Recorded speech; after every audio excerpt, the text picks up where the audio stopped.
Greetings and salutations, and welcome to your live play-by-play commentary reaction of the Washington Commanders and the Los Angeles Rams from out in La La Land, Hollywood, sunny Southern California, SoFi Stadium, getting ready to start here in about 20 minutes. I'm the Stoner here on Ref the District. We are a proud member of the Believe Network. You got just the Stoner today. Good luck with that for all of you who are out there watching and listening. It's going to be a wild time. Trust me, I'm going to make it very interesting. We're going to have a blast talking all about the Commanders, Rams. We're going to react to everything that's going on. There's actually a good game going on right now before the Commanders and Rams, which is the Patriots and Chiefs. Chiefs were blowing them out, and then all of a sudden Mahomes throws an interception. I don't know if you happen to be watching, but it was a bounced off Kadarius Toney's hands right to him, and he just bounced off his hands. Interception.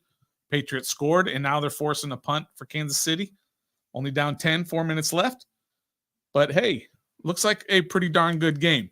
So for everybody out there, make sure you hit that like, make sure you hit that subscribe button, and hit that notification so you know when we're putting content out, which is, of course, all the time. Appreciate everybody who is in here. We've had some good conversation already, basically talking about what to do in this off season, which is a great topic. That's going to be the focus of our conversation once the off season starts in early January. We're calling it something to the effect of how to rebuild an organization. We're going to take a look at ownership, GMs, coaches, players, the draft, all of that good stuff. Because basically, when you think about it, we've talked about this quite a bit. Washington's basically an expansion team coming into this offseason, right? They're going to be an expansion team in terms of you got a brand new owner. You've got a stadium that's going to be planned here in the next few years. You've got $100 million plus in cap space. You may or may not have your quarterback, so you may be starting from scratch, excuse me, completely with your roster. You've got 5 draft picks in the top 100, a couple, one in the top 5. You've got all of that. So you're basically, and you're going to get a whole new coaching staff. I don't know if I mentioned that already. Basically, you've got an expansion team. So we're going to talk all about how to rebuild or build an organization in the offseason. It's been some great talk here already here in the side talk here. We've got all of you who are here. Daniel's here, Locked On Law, Yam, Nicole's here. Saw Gus. Gus, make sure you keep me up to date with them stats so I don't botch them as we go along here. Brent's in here. Brent Henley's in there. I'm doing well. Down in the living room, you see we've got Rally Cat sitting over here in the back. We could have more Rally Cats as we go along. Gus, I said, of course, is here. Going to keep me in line with all the stats, so make sure I'm not botching everything. Mike is here. We're going to have a good time. I promise you that. And also, I'm going to get this out of the way right away. I'm getting it out of the way right now. I'm going to tell you, we are one of 6 people left in the survivor pool. There's only 6 left. We've made it all the way to week 15. We've got 14 consecutive correct. Well, this week we took the Rams. Don't get mad, all right? Because look, this is what you call an emotional hedge. If the Rams win, we win the survivor pool and advance to another week. And I don't know who the other 5 people picked. So they could lose and we could wrap it up. But if the Commanders win, you win because you're happy the Commanders win. So it's a win-win. So don't get mad if we pick the Rams in our survivor pool. We're pretty excited about the survivor pool. As I said, down to 6 people out of 270 some odd people. So we're excited about that. So we got a little cheese in the action today with that survivor pool. And look, if you want to bet, if you want to place some shekels down on particular games and anything, really, go to Bet Online. All the major sports are in action this week with the college football playoffs ready to kick off. Bet Online is your number one destination for all your sports wagering info, including news for pro football, the NBA, upcoming fights, and NHL games this season. Head to the website today to get into the action and see all the updated odds for the week. Remember to use the code BELIEVE, BLEAV, to receive your 50% welcome bonus on your first deposit. Bet Online, where the game starts. All right, got that out of the way, right? That's the obligatory read from the network to make sure we stay in line. New England game, that's over. They went fourth down, didn't get it. So Chiefs had the ball. That game is effectively over. Be using that mute button a lot too when I'm coughing, all that. But yeah, I'm downstairs here in the living room in front of the big screen, not in the office, in the studio as usual. So we're going to have a good time. As I said, let's look at some of the inactives for the game today between Washington and the Rams. I'm going to pull those up right now. Why can't I see my bookmarks? They look different. Where's my bookmarks? Seriously? I can't see my bookmarks. Anyway, for why I'll go back to the main area and maybe I'll find it here, but man, I had them saved and now for some reason I can't see my bookmarks. So I will go to the Commanders and we'll look at the inactives today. No real surprise. Brian Robinson Jr. is inactive today. We know about his hamstring. He didn't practice at all this week, so he is inactive. Kind of a big deal. But as we said earlier in the week, huge opportunity for Antonio Gibson and Chris Rodriguez, right? Because they're going to get the bulk of the carries. Antonio Gibson is a free agent at the end of the year. Washington doesn't expect to re-sign him, but he's got to put some things out there on tape for the other teams, wherever he's going to go, wherever he wants to get a contract. So it's a big opportunity for Antonio Gibson today. Chris Rodriguez, 6th rounder. Good opportunity for him. And then Jonathan Williams, very dependable, good runner. He's going to come up from the practice squad today. Caillou Blue Kelly, he's the brand new corner that Washington claimed off of waivers from the Packers this week. He's going to be inactive. That makes sense. Julian Good-Jones, another guy that they signed fairly recently. He will be inactive. Cole Turner, inactive again. Look, what do y'all think of Cole Turner being inactive again? So much promise. We put out there on Twitter that Cole Turner might be the most disappointing 5th-round pick in this team's history, kind of as a tongue-in-cheek because you don't expect anything from 5th-rounders.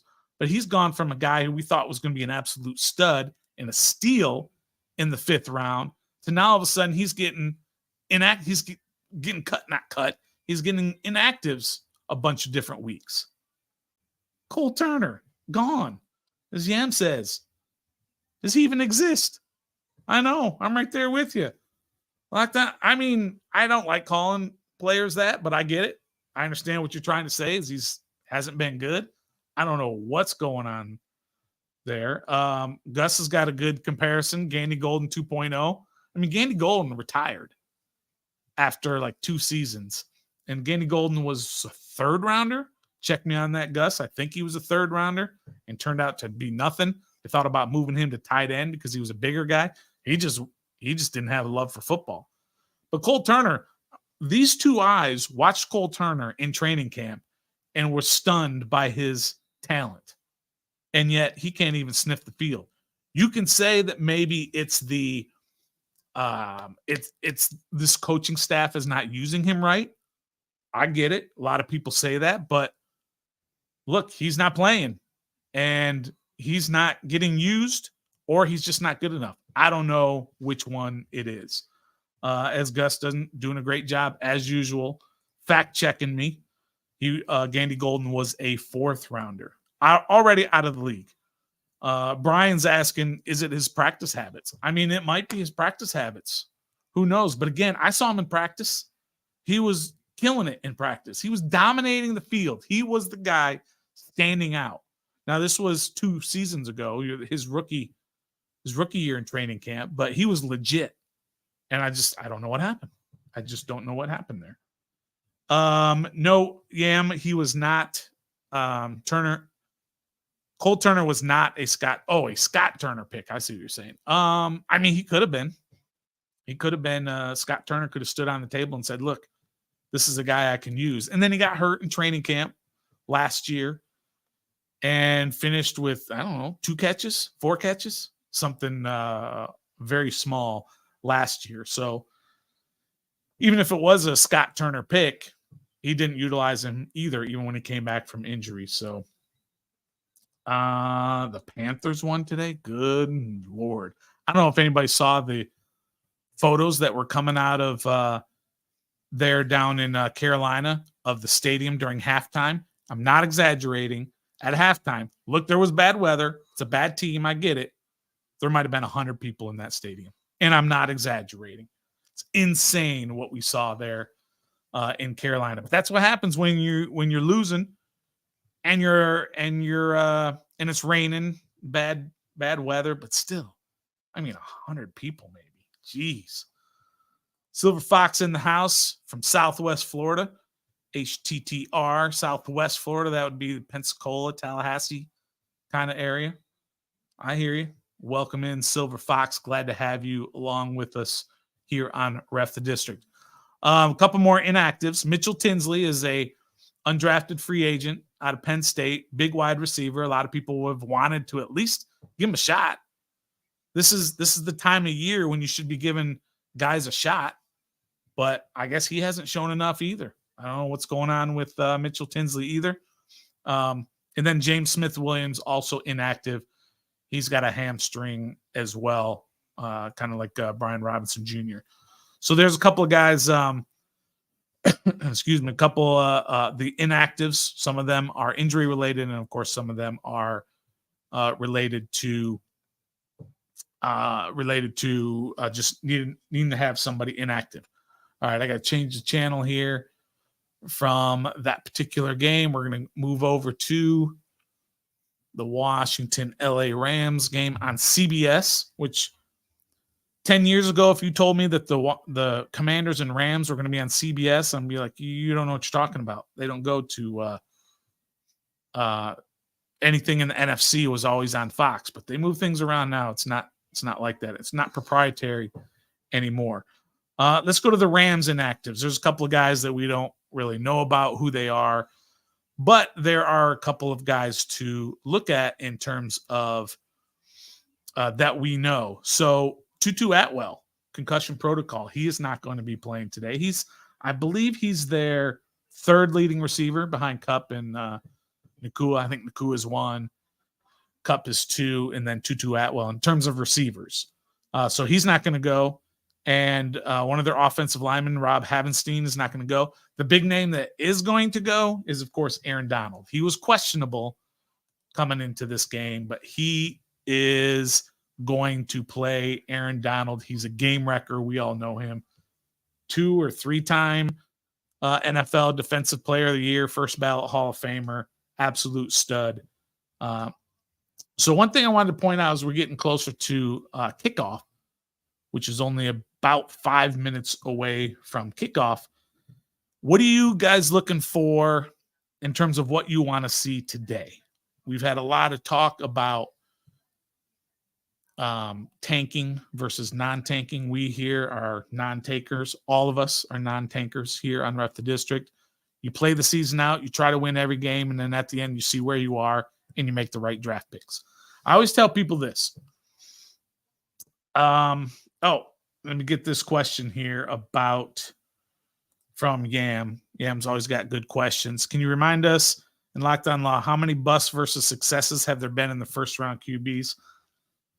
We didn't do that specific research in terms of busts versus non-busts in the first round.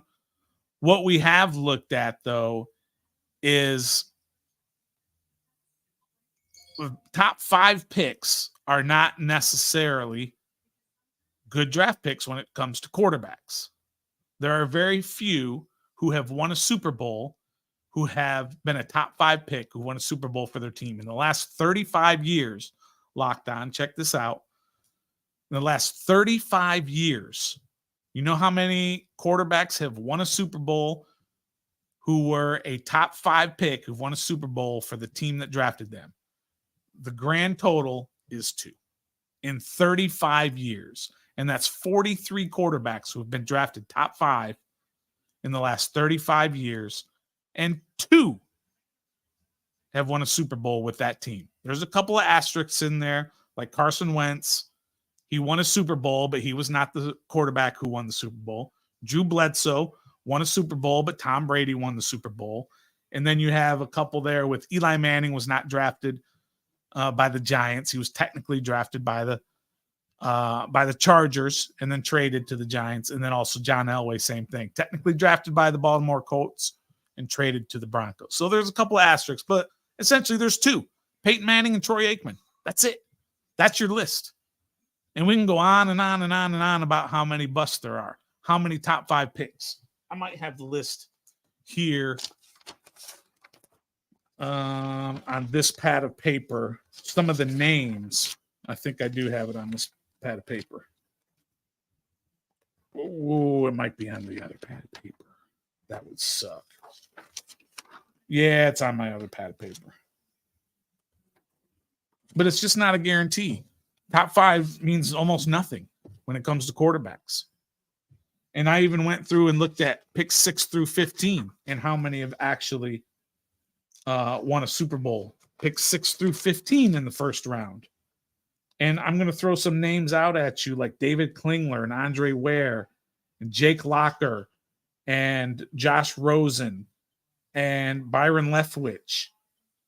All of these guys. And there's only a couple that have won a Super Bowl who were picked in 6 through 15. And that includes Patrick Mahomes, who was the 10th pick.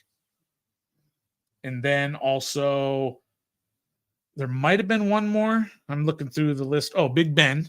Ben Roethlisberger was the 11th pick. He won, of course, with Pittsburgh. And then a couple. Trent Dilfer won one, but not with the team who drafted him. He was a 6th overall pick, believe it or not. That's it. In the last 35 years, you can add like 2 more.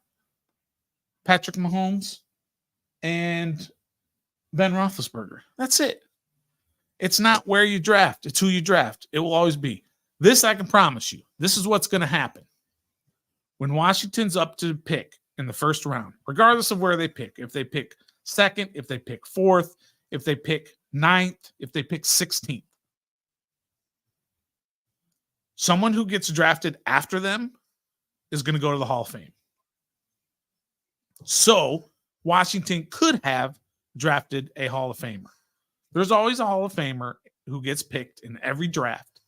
And there's going to be one in this draft who gets selected after Washington selects. Hopefully, the one that Washington selects will be a Hall of Famer. But there will be a Hall of Famer after them. You just got to pick the right guy. It doesn't matter if you have pick 1, 2, 5, 11, 18. You just got to pick the right guy. So, anyway, Nathan in his owl.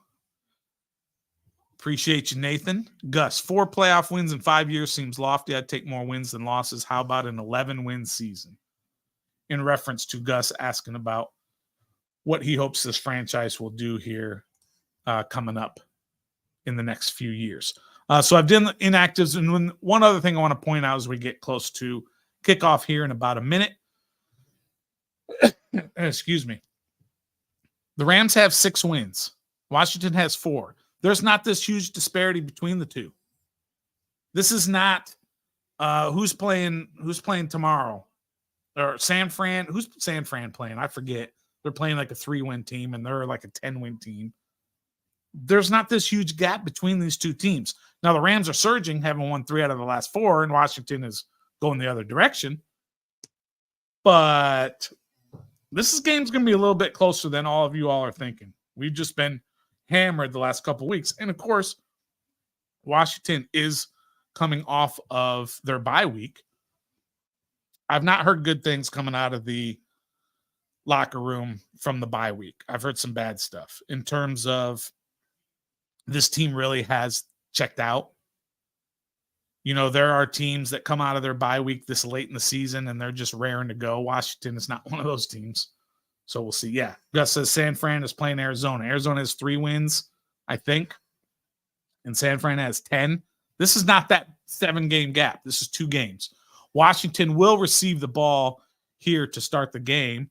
And we are underway in Los Angeles as the kick goes deep and is not going to be returned by Byron Pringle. Washington wearing their whites with burgundy pants, burgundy helmet, of course.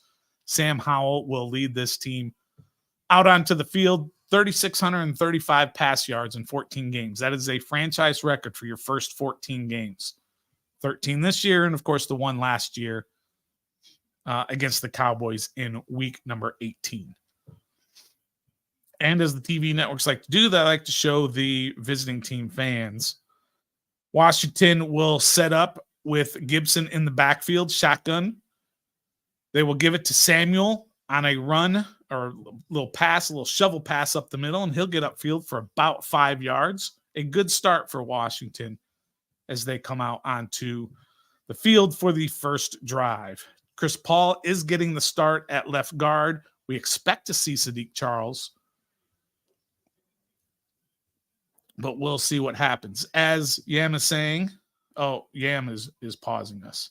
Yeah, you got to catch up with the stream. We are a little bit behind the stream. Howell is in shotgun. He will roll left. He's looking left, but he will throw it out of bounds as he was looking for Jahan Dotson. But Dotson was covered, and that will bring up a 3rd and 4. They gave 6 yards to Samuel on that first down. So they did. That was a planned rollout for Howell going to his left. He didn't see anything open, and he opted to throw it out of bounds. So that brings up a 3rd and 4. Good idea to roll the pocket here today with Aaron Donald coming in. You see Aaron Donald, he's going to line up at right defensive end over Charles Leno. Howell is in shotgun. He brings McLaurin in motion left to right. Howell takes a snap, takes a deep drop. He will throw it, and it is incomplete to Curtis Samuel, covered by Lake for the Rams. And Washington will go 3 and out on their first drive. So, what did Washington do in the first 3 plays? Pass, pass, pass. You know how I feel about pass, pass, pass, right? Tress Way, who will probably win team MVP for the 7th consecutive year, will get the punt away. It's a good punt, and it will be fair caught at about the 19-yard line. Nice play nice kick from Tress Way. Flipped the field, but that was a quick drive for Washington, an entire 49-second drive. Nice job, Commanders. 49-second drive. Short completion on a shovel pass. Incomplete. And here come the Rams. First down at the 19-yard line. Matt Stafford under center. He's got Kyron Williams, who has been an absolute beast this year. And movement on the offensive line for the Rams. And Washington will get an extra 5 yards as the Rams get moved back for a false start. It looked like Tyler Higbee, their tight end, jumped way early. It was Higbee. So to be a 1st and 15 for the Rams at the 14-yard line. Stafford is under center.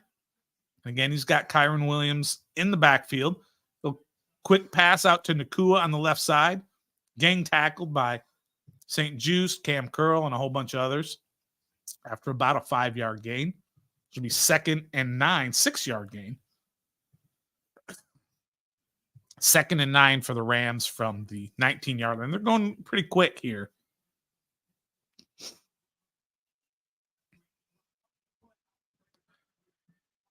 They're at the 20-yard line. Stafford is in shotgun. He's got Williams to his left. He will give it to Williams up the middle, but he is stopped right at the line of scrimmage. Excellent play by Khaleke Hudson, who comes up the middle and makes a great stop. What do y'all think of Khaleke Hudson? Do you think he is part of the future of this team? He's playing inside linebacker on that play and made a really nice stop right up the middle. It's going to bring up 3rd and 9 from the 20.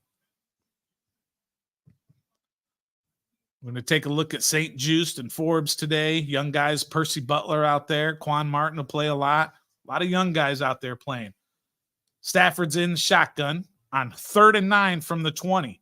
Washington is threatening to blitz, but they back out. They're only bringing 4. Stafford's got plenty of time, throws it across the middle, and he's got a receiver all the way out to the 42-yard line. And it's Robinson wide open in the zone. Plenty of time for Stafford to allow the receiver to get open into the middle of the field, throws a strike, and he's taken down, first down for the Rams. 22-yard gain for the Rams out to the 41-yard line. Stafford under center this time. Brings Kupp in motion back to the right. We'll give it to Kyren Williams up the middle. He cuts back to the right. Goes right by Kendall Fuller. He's got a huge gain all the way into Washington territory. Kendall Williams got shook. A 28-yard gain this time. So the defense is really struggling already. Not surprised. And it little jump cut past Kendall Fuller was nasty. So last 2 plays have gone for a total of 50 yards, and they are in deep into Washington territory at the 32 of Washington, first down. Stafford's in the shotgun. He will fake it to Williams. He's dropped. He's got all day, throws out to the right, and he's got Nakua for another first down. He beats St. Just.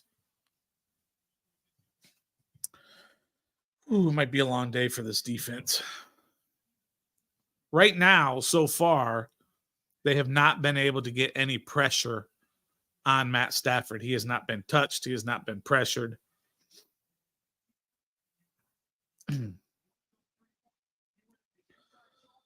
But Nakua did a great job on St. Just and got good leverage. Moved his hips inside, and then Nakua went outside. Excellent play. So here we go. First down. Kyren Williams gets the direct snap, fakes the end around, and pushes the pile all the way down for about 8 yards. So it's going to be 2nd and 2.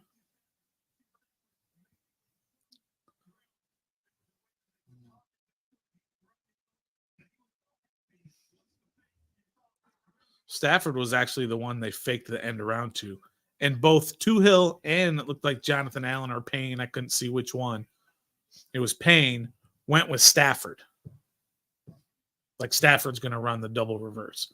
Stafford under center now from the 10-yard line. They'll give it to Williams right up the middle. He finds a hole, and he's all the way down to the 4-yard line. First down and goal from the 4-yard line.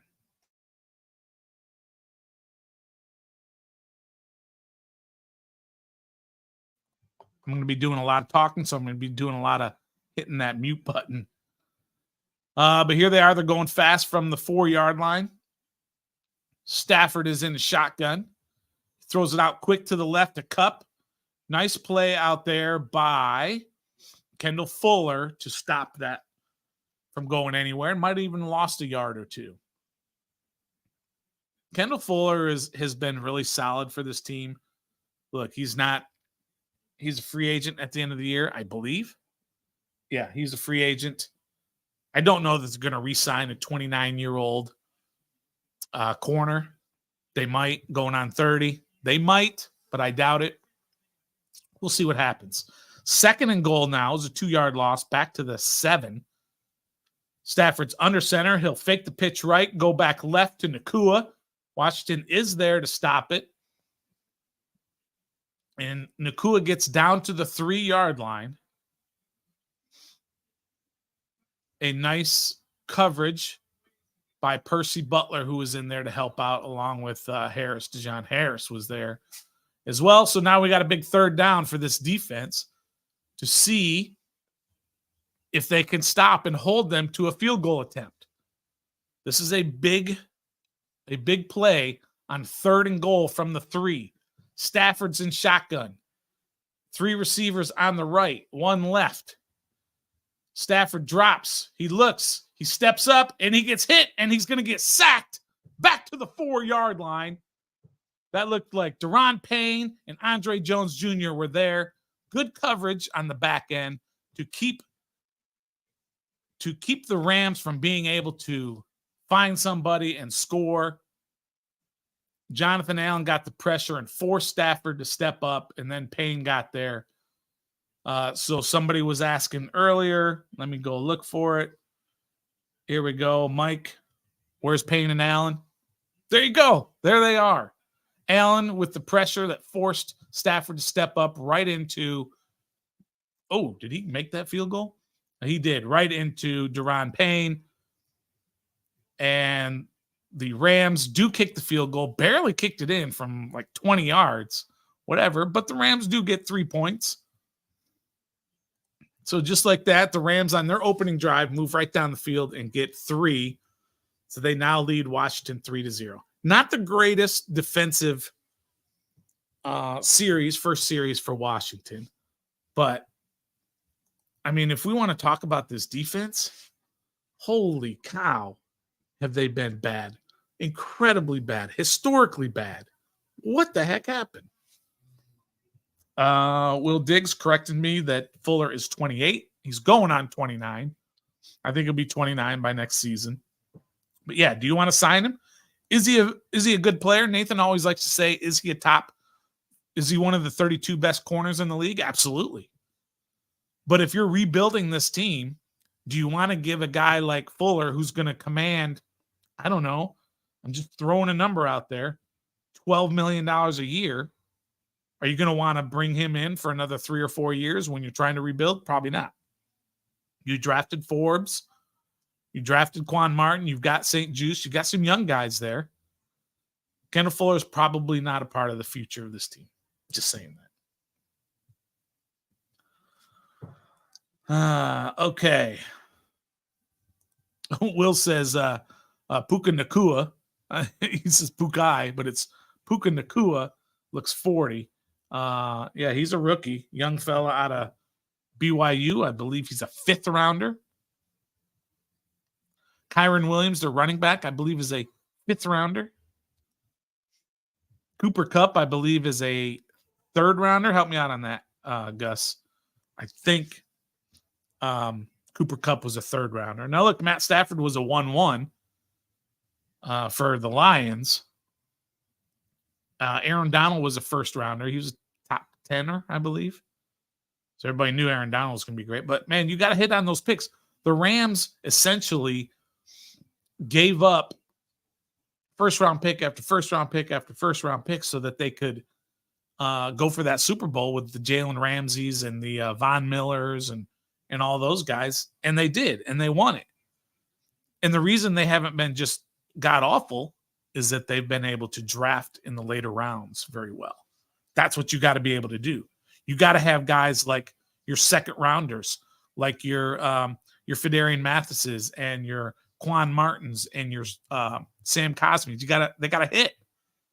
Rams kickoff will probably not be returned. It will not. I know Pringle's back there to return, probably because Gibson's got the bulk of the rushing duties. Put them in air quotes because they don't run the ball. But that's probably why Pringle's back there. But don't worry, nobody ever returns kicks anyway. All right, so now Washington back with 7:39 to go in the first quarter. Sam Howell is back out there. This will be a run play. The first play will be a run play. He's in shotgun. It will not be a run play. Well, maybe it will. Gibson is to his right. They're in shotgun. He will drop straight back. He'll dump it off to Gibson. Gibson will stiff arm a guy, and he will get all the way out for about an 8-yard gain. 7 yards. It'll be 2nd and 3.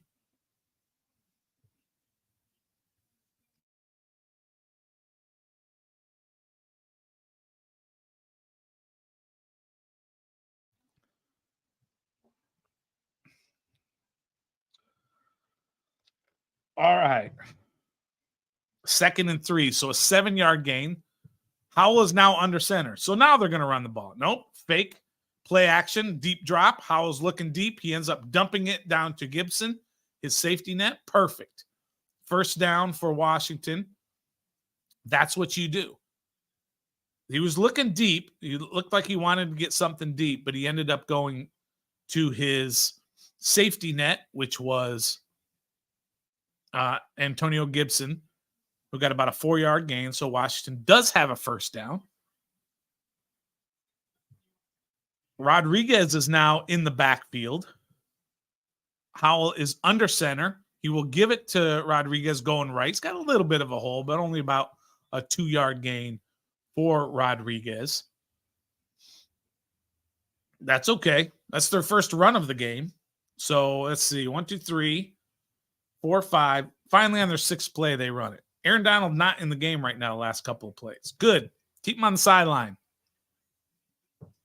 We don't want Aaron Donald in the game. Keep him there. All right. Bring up my sounds. I forgot about my sounds. Okay. So it is 2nd and 8. It's Gibson this time going left. No, that's Rodriguez. Sorry. He goes left this time. Sam was under center. Another couple of yards. It's going to bring up a 3rd and about 6. And now they're bringing Donald back in. Oh. They tried a couple of run plays without him in there. 2 rushes, 4 yards for Chris Rodriguez. Well, they give him 5 yards total for those 2 runs. So it's 3rd and 5.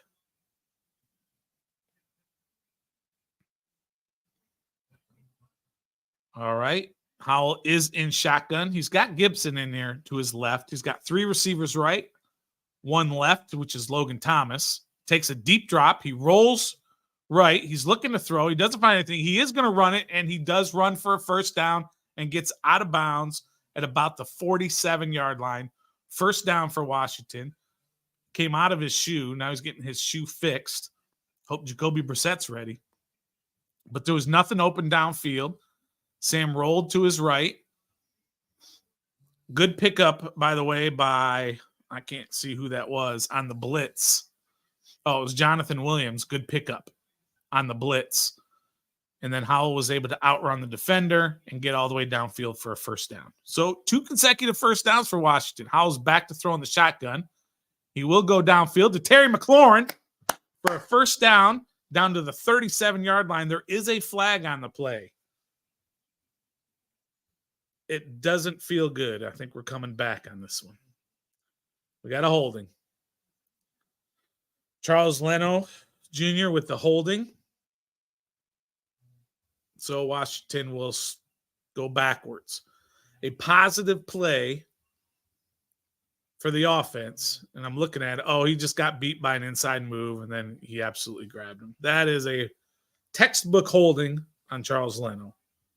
You can also say if he doesn't hold him, Sam Howell probably gets his head taken off.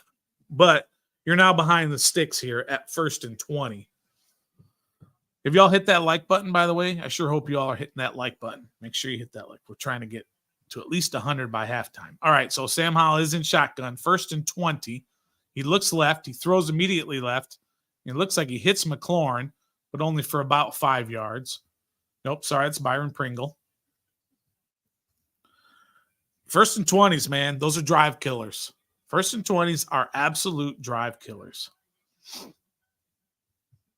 New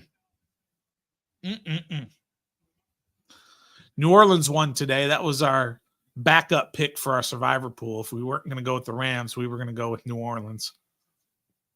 And then our other pick that we were looking at was the Raiders, who just murdered the Chargers on Thursday Night Football. So you got 2nd and 16 after that 4-yard gain. Now we have an I formation, but we have a play action. Sam is going to throw it up to the left-hand side to McLaurin, but he throws it out of bounds, does not give McLaurin a chance to catch it. He was well covered. But that was just a help me. That was a Taylor Heineke F it. McLaurin's down there somewhere kind of throw.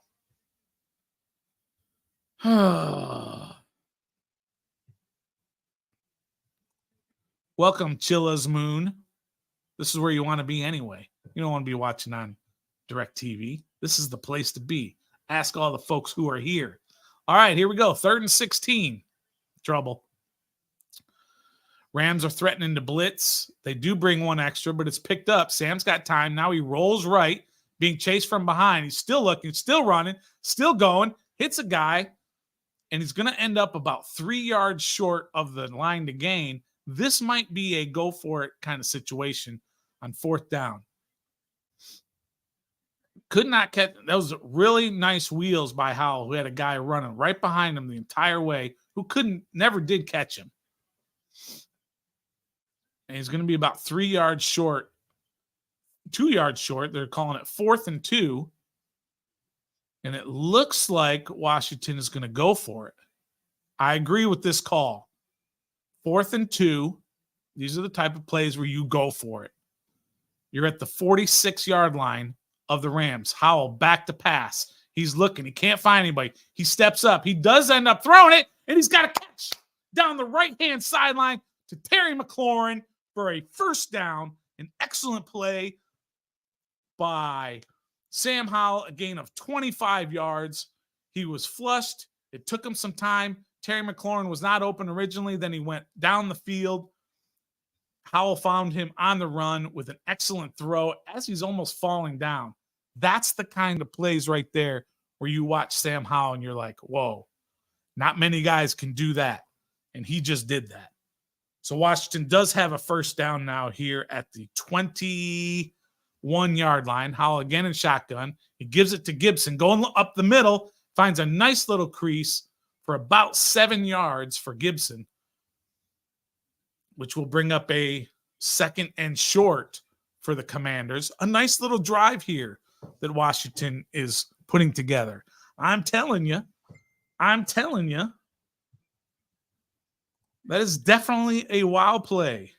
Mike is a Sam is the man kind of guy. Brian, that feels a little sarcastic, but I like it. We definitely need more of those. Here we go with 2nd and 3 from the 13-yard line. Howell's back to throw. Throws a quick out to Samuel, but his falls incomplete. So now we have 3rd and 3. I would like to see a run there. After a nice 7-yard gain on first down, they decide to go with a quick out to Samuel on the right. It was well covered, and Sam had to throw it a little bit further outside to avoid any sort of interception. So that brings up a 3rd and 3. Donald looks like he's going to line up on his left side this time. Under center, pitches it back to Gibson going right, looking for a hole. He gets tripped up about a 2 yards short, only about a 1 yard gain. Looked like something was there. But by the time he put his foot in the ground and headed upfield, he was tackled for about 1 yard. Looks like they're going for it again on 4th and 1. They are. They're going for it. Washington, hey, what do you got to lose? I don't hate it. What do you got to lose here? 4th and 1. Better hurry up. The play clock is already running down. They're still in the huddle. 4th and 1 from the 12.5-yard line. Play clock's down to 3, 2, 1. They get the play off. Sam's rolling left. Oh, he had Logan Thomas wide open, and it got knocked down at the line of scrimmage by Hampton, and the 4th down goes awry, and the Rams will take over. Oh, that play was set up so well. Logan Thomas was wide open for an easy first down, rolling left. Oh, and the pass was knocked down. Oh!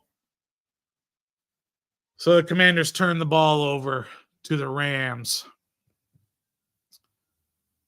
I don't hate the play. What do you all think?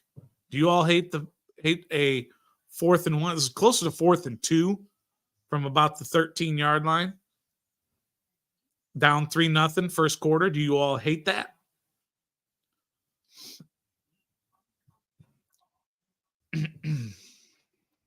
Brian says, still glad that we went for it. I think the call is fine to go for it. You got nothing to lose. I also think it was a good play call. You got everyone going left, Sam rolling left. He had Thomas there. The pass was going to be accurate, but the defender made a great play and tipped it. As he was running basically past Howell, because he was being blocked by Rodriguez, he just stuck his arm out and hit it. Great play by the defense. But, yeah, I don't hate it. Let's see. Let's see what everyone else says. Glad they went for it. Now, Andrew says they should run the ball. It was more like 4th and 2, and they just ran the ball and only got a yard on it. I don't hate the play call. Liliana says, I'm glad they went for it. Mr. Manchin, yeah, he's all about running the ball on there. I hear you. Lockdown says, I do not hate the play. I hate the ineptitude, not being able to complete the play. Absolutely. NPR 76, go for broke. F it. I'm right there with you. Why not? Got nothing to lose. Let's see. No, I'm not putting yours up there. It's kind of mean. Jonathan says, go for the gusto. I'm with you. Yam says, imagine if our O-line actually kept their D-line in check. That would be nice. If we were in playoff contention, I would hate it. Absolutely, JG. If they were in playoff contention. If this was a super meaningful game for Washington, absolutely, we'd be screaming to kick the field goal.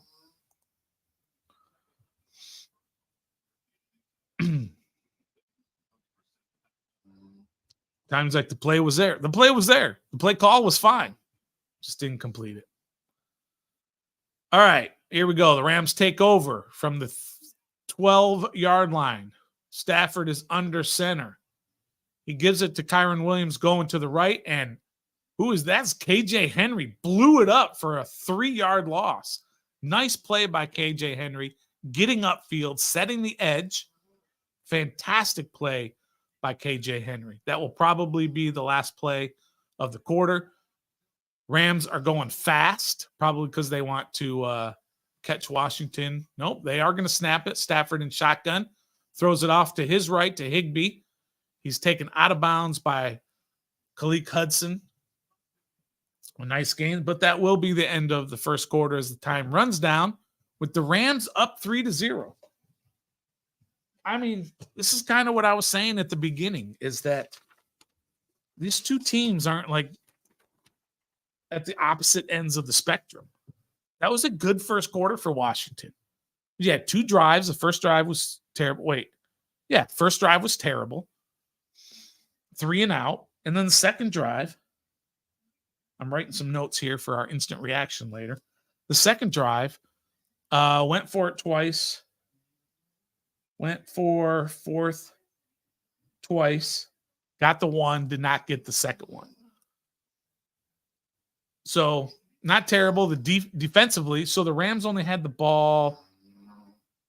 I can't even. I have such a bad memory here. The Rams had it the one time they scored. Did they punt the other time? I can't remember. Or did they only have it the one time? Rams only had it the one time, right? Is that right? Check me on that, Joe. I don't have the stats right in front of me. I suppose I could go look. And I could see like ESPN. I think they just had the one drive. I like the ESPN, the way they do their stats. So I'm going to go to the box score here. Stafford is 6 for 6 for 48 yards. And then I go to the play-by-play. Let's see. Yeah, they only had the ball the one time. So that drive for Washington was 13 plays, 63 yards, 7 minutes, and they got no points out of it. The Rams had it for 11 plays and 77 yards and got the field goal. And so it's going to bring up a third down as we go on. But not bad. Not bad for the team that's one of the worst teams in the NFL right now. The Commanders, that first quarter was not terrible. Only down 3-0. I like it. I like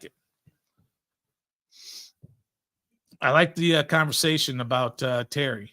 I'm with everybody who says Terry should get 12 to 15 targets every game. Absolutely. Why is it that the best receivers are targeted 12 to 15 times? Every defense spends an entire week planning to stop Justin Jefferson, planning to stop Jamar Chase, and on, DeAndre Hopkins. Yet they still get targeted 12 to 15 times a game. You just got to keep going to them. Don't tell me that Terry's washed. Don't tell me that Terry's injured. Don't tell me that he's not open. I won't believe you. Target him, throw the ball to him. All right. It is now a 3rd down and 6 from the 16. Stafford is in the shotgun. Looking the defense over. Washington will not blitz. They are just bringing 4. They get pressure on him, but a wide open Cooper Kupp on the left side. Stafford finds him in the flat and gets a 16-yard gain out to the 32. Benjamin St-Juste. It looks like they were playing a zone. They were definitely playing a zone. And Benjamin St-Juste didn't get quite wide enough. They had 3 defenders on that side and 2 receivers, but still, Kupp got outside of St-Juste and was wide open. So 1st down for the Rams at the 32-yard line. Stafford is under center now. They have a bunch to the right, but they give it to Kyren Williams up the middle, and he has a nice gain for about 5 yards to about the 37-yard line. That Kyren Williams, man, I like him. He's a darn good runner. And by the way, Terry is definitely a body catcher. Nothing wrong with that. Nothing wrong with being a body catcher. It's not the best, but don't tell me that all of a sudden body catching Terry is not good enough. I mean, he's done it for 6 years, 5 years, whatever it's been. All right. Stafford under center from the 37-yard line. Nacua in motion to the left. They will fake the handoff to Williams. The blitz is on. He is rushed. He will be taken down for another sack, or it's right at the line of scrimmage. Quan Martin was there. So we've got another 3rd down and about 5. Washington brought the blitz with Quan Martin, who was able to fend off the block, and he and John Allen crunched him right at the goal, right at the line of scrimmage. That is a sack, their 2nd sack. 3rd and 6, Stafford in the gun. This time, no pressure. He's got all day. Slings it out to the right. My goodness, what a throw. What a throw to Tyler Higbee. He threw it off his back foot, sidearm, out into the flat perfectly to Higbee as the pocket broke down and John Allen almost got there. Yeah, that's a catch, man. Great catch from Higbee as well. Yeah. Oof. That's a great catch from Higbee. Great catch. But that was all Stafford. That's what Stafford can do, man. He can throw from so many angles. Stafford is in the shotgun from the 49 of Washington, gives it to Kyren Williams up the middle. This time Washington is there to stuff it for about a 1-yard gain. Cody Barton's in there, Payne and Allen. A lot of commanders in there to try and stop that. Stafford is 8 for 8 for 79 yards so far in this game. Man.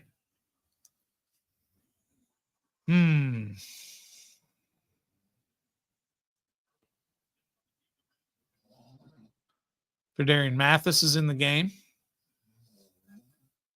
you haven't heard of him, he was a 2nd-round pick last year. 2nd and 8 for the Rams at Washington's 48-yard line. Stafford again in shotgun. He's looking right, left. He will dump it off to Kyren Williams out in the flat. He makes a move on Fuller. Fuller does bring him down along with Cody Barton. It's going to be about a yard, half a yard short, or about a yard short. 3rd and 1 for the Rams, who are moving the ball. They've not had any problem moving the ball. There's a little check down to Kyren Williams. So it is 3rd, and it's less than a yard. Stafford's going to go under center. He wants Cooper Kupp right behind him. They are going to give it to Williams going to the right. He's got no problem getting through all the way to the 2nd level where Cody Barton meets him. Cody Barton is there to tackle him 7 yards downfield. Linebackers should be at the line of scrimmage on run plays. That's Cody Barton for you. That's why I think Cody Barton gets so many tackles, because he's always there but he's 7 yards downfield waiting on a guy instead of attacking the hole. And if he does attack the hole, he attacks the wrong hole. Cody Barton rant over. First down for the Rams, who have not, as I said, had any trouble moving the ball. They are at the 33-yard line of Washington. Stafford under center, fakes it to Williams going right, dumps it to Kupp going left. He gets hit and pushed out of bounds after a gain of about 7. A nice play action going left and then turning around, getting it to Cooper Kupp going right, who came across. Nice play for Stafford, who I believe is now 10 for 10. I believe he is 10 for 10 now, Matt Stafford. 2nd and 2 for the Rams. Stafford back under center again. Yes, he's 10 for 10 for 94 yards. Right at about the 25.5-yard line. Stafford will give it to Williams going up the middle, and he will have another Rams first down as John Ridgeway makes a tackle and flexes after a 3-yard gain and a first down. That goes in my notebook. How do you flex after a guy gets a first down?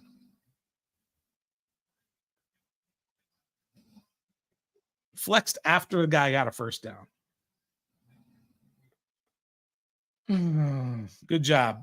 Way to stop him for a 3-yard gain after a first down. Stafford back under center from the 22-yard line. Nakua going left. They will give it to Williams going left. Stutter step, finds a hole all the way down for another first down. Ball comes out. Fuller is on it. Will they call it a fumble? They are calling it a fumble.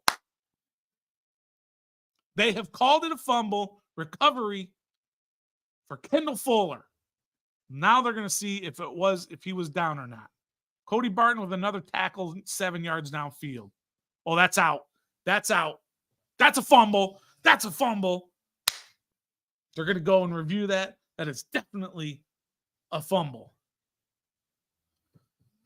I didn't see who actually caused the fumble, who came in. Barton was dragging him. This was after about an 11 or 12-yard gain for Kyron Williams. He was dragging him. Somebody came in and punched it out, and Fuller actually made the play. Nathan with the old wow. Love it. Stealing Tommy's line. But Tommy says, I got my own wow for you, Nathan.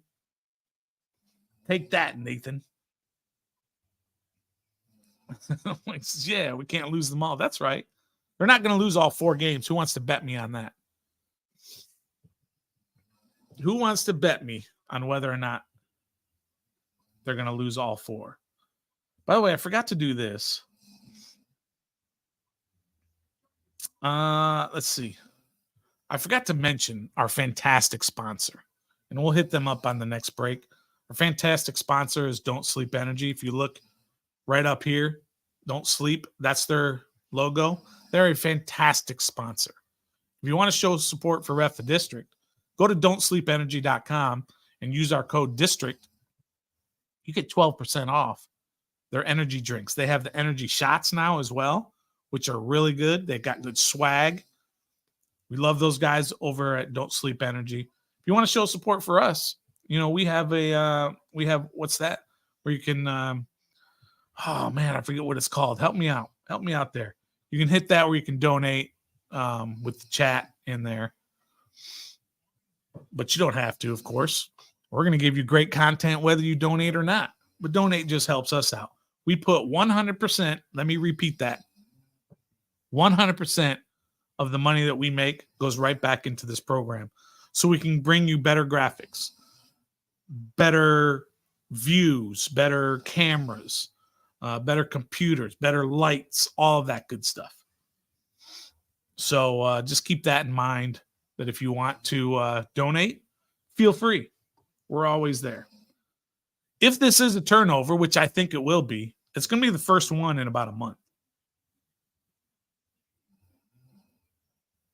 Waiting to see. Waiting to hear what they say. Oh, that's what I hate about watching the game on TV and not being there.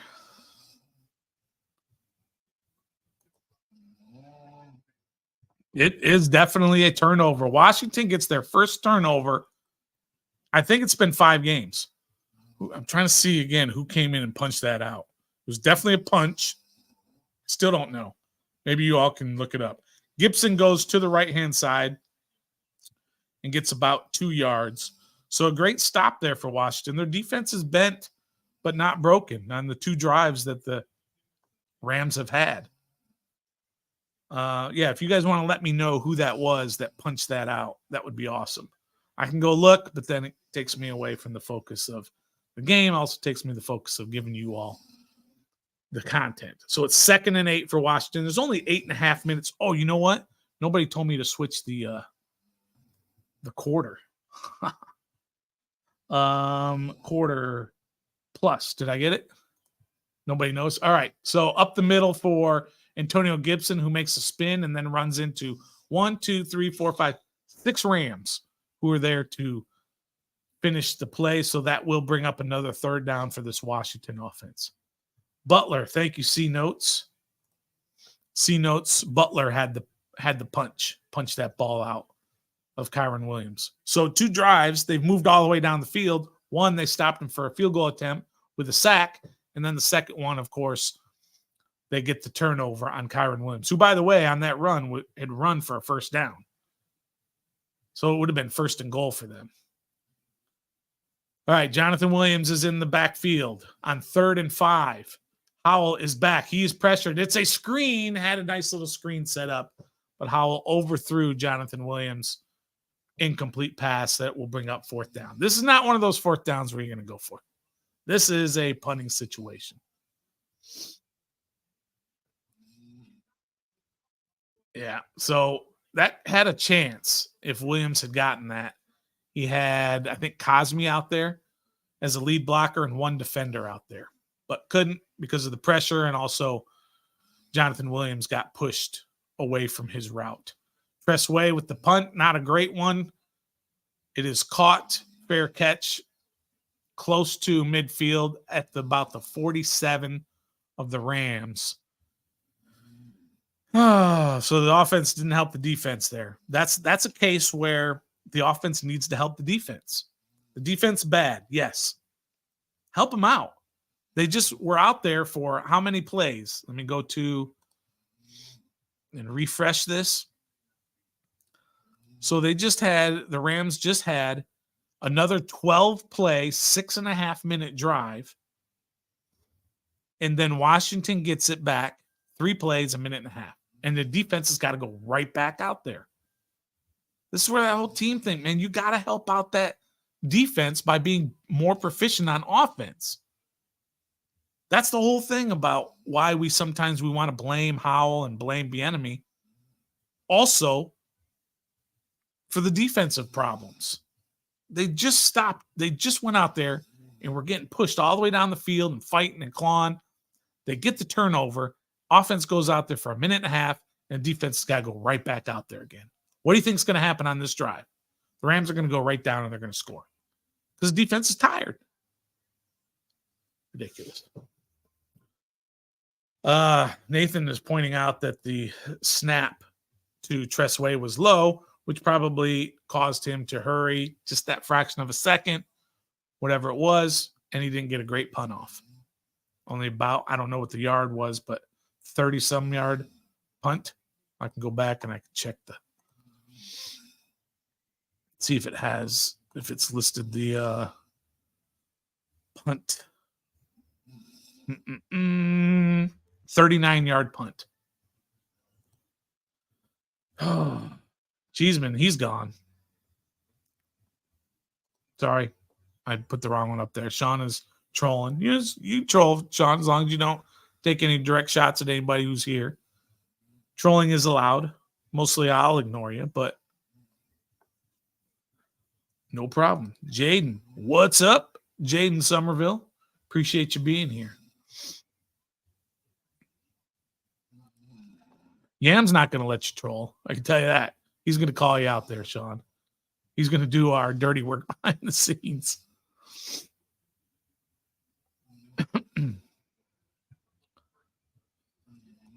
Yeah, Mark's asking about Cheeseman. What has he changed this year? We haven't figured that out. He talked about making a change though in the offseason. But why? What was wrong with what he was doing? There's a reason. It's not like he just said, I'm going to change it, and now I'm bad at it, and now I'm going to keep that change. There's a reason. It's just not working. So the Rams had the ball first down at the 47-yard line. Stafford's in shotgun. He's got Kyron Williams behind him.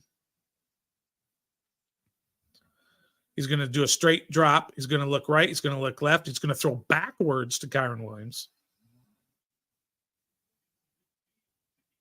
And he gets about 3 yards. I don't think that's Kyron Williams. So I might have lied to you all about who that pass was to. Oh, it's Freeman. Yeah, my bad.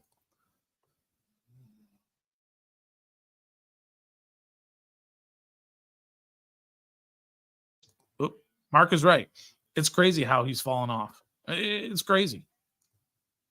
Here we go with a 2nd and 7 from right directly at midfield. Washington has 4 linemen coming. It's a pitch right. It is Freeman again.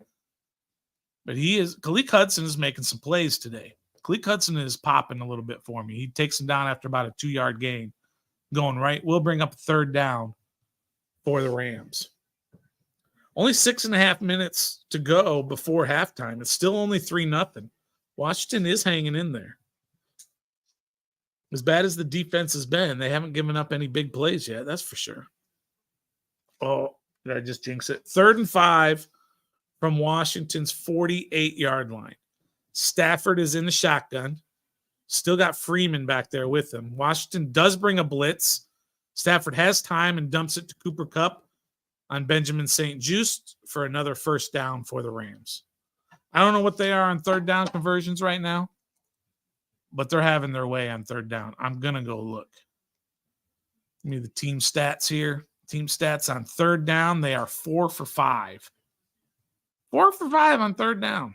Now the defense has got to try and stop them again. They're at the 40-yard line.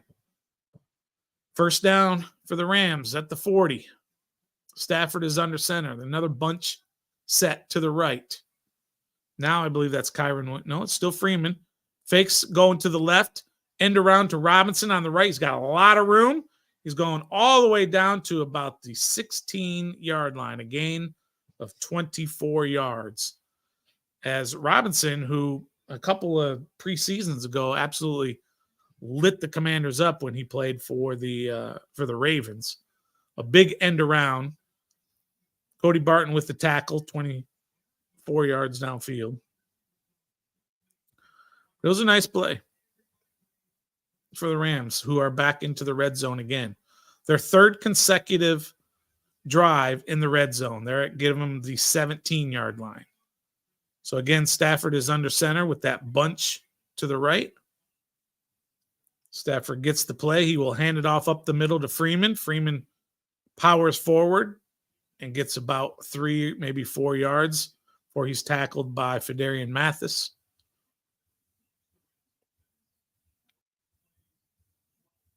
Yeah, the Rams offense has not had a difficult time in this game. So they've had 11-play drive. They had a 12-play drive. And now they are on another. They are currently at 4 plays. Well, maybe more than that. 2nd and 7 from the 13-yard line. Stafford under center again. Kupp going left.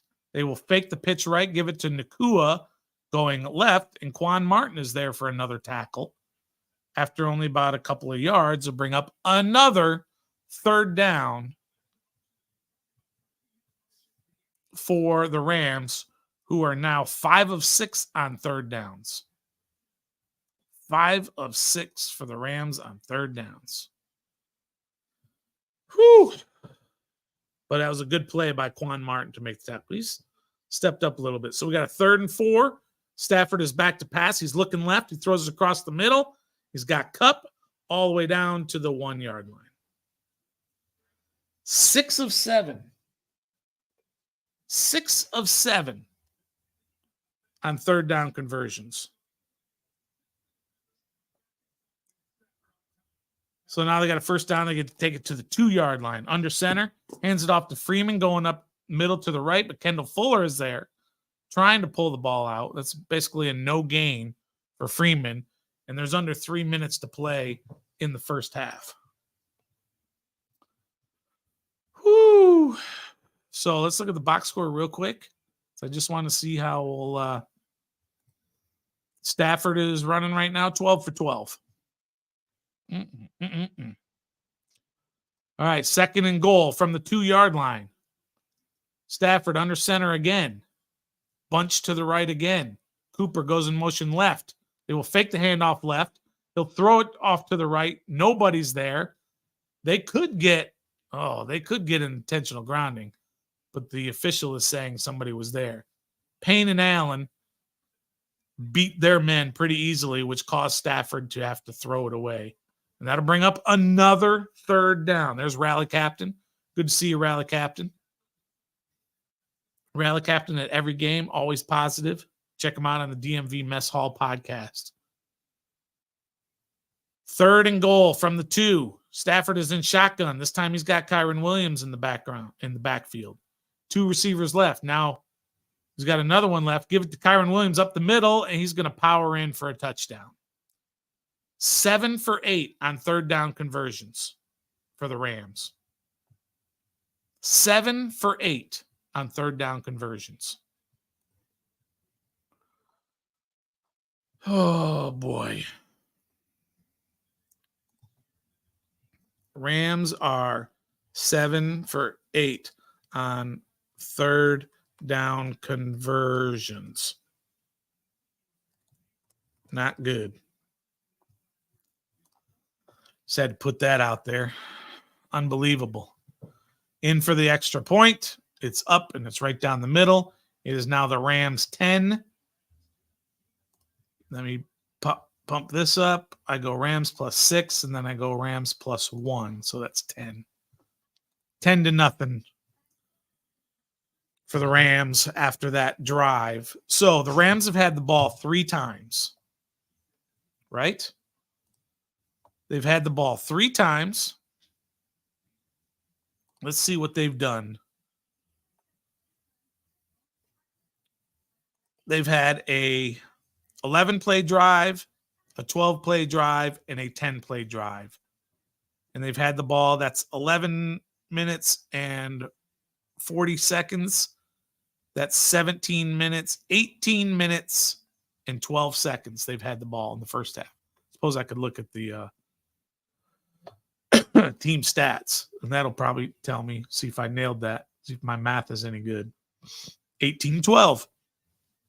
But it's only 10-0. But Washington's offense is not helping their defense. They're not helping their offense either. 213 yards of total offense for the Rams. 7 of 8 on 3rd down. They've run 32 plays to 19 for Washington. And they both had the ball 3 times. That's how you help your defense. Look, their defense has been resting this whole time.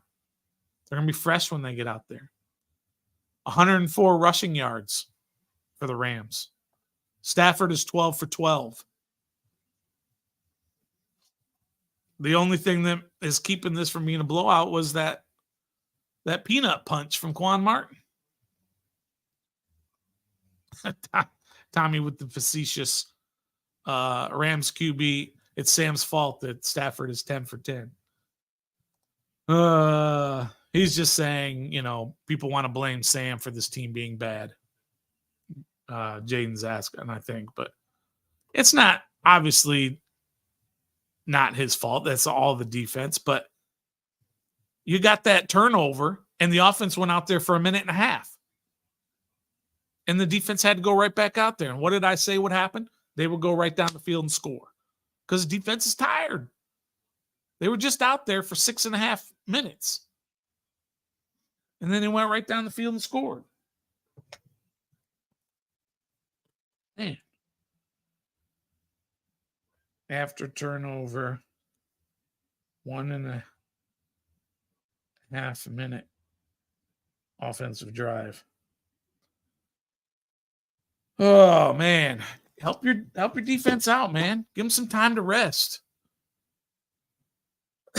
It's not entirely Sam's fault. Of course not. But Pringle's going to bring this one out, bring the kick about 2 yards deep.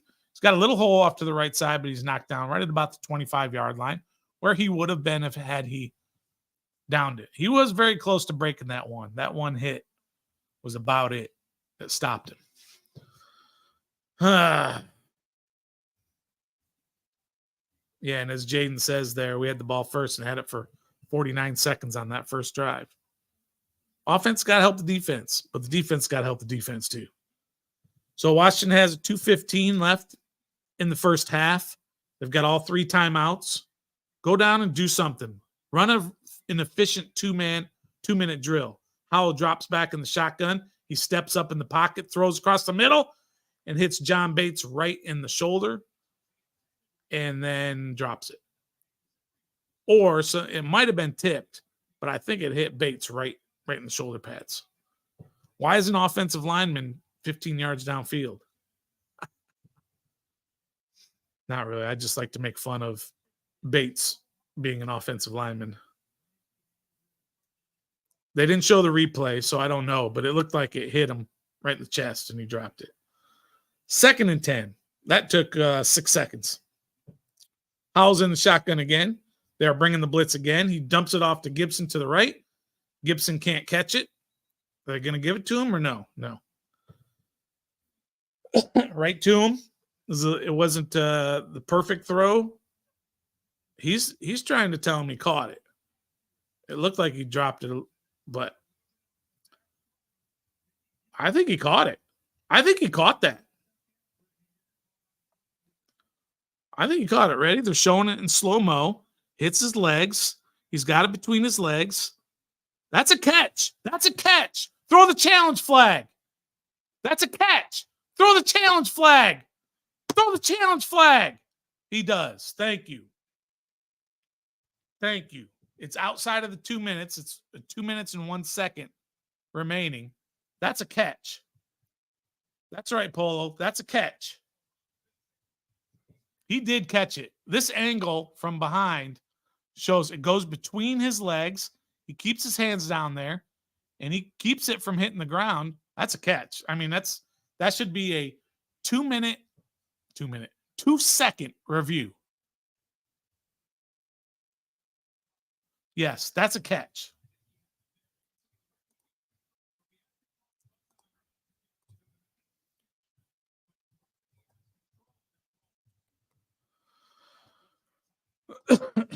So they're going to take a timeout to review it. So what's going to happen here?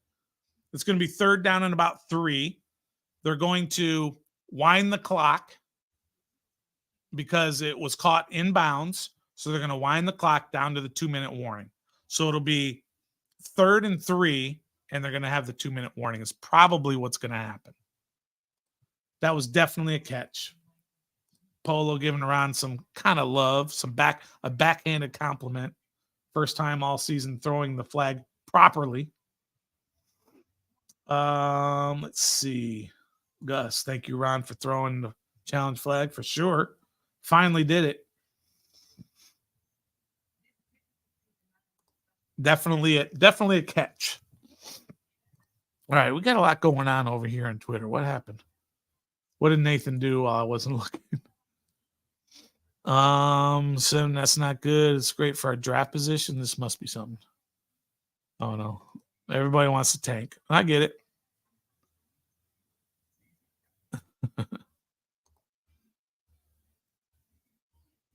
Yeah, that's right. Stafford did have an incompletion there on that rush. No, people are going in on my Cole Turner discussion.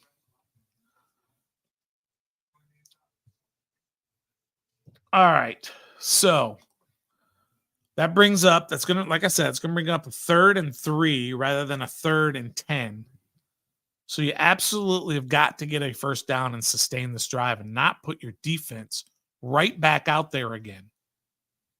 You absolutely have to keep this drive going. And you've got a chance with a 3rd and 3.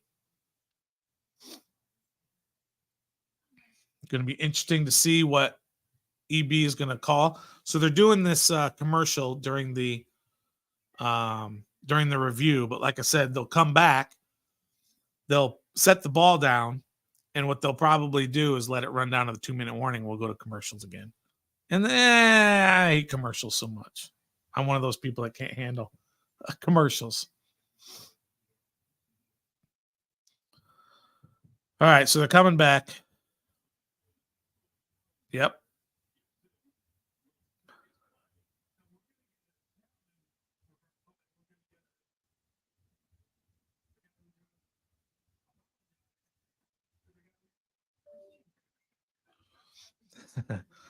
So we're definitely going to get we've got a reversal. So it's 3rd and 4. So it was a 6-yard gain. That 6 yards could come into play with this play call. See, they let the clock go down to the 2-minute warning. So it's already at 2 minutes.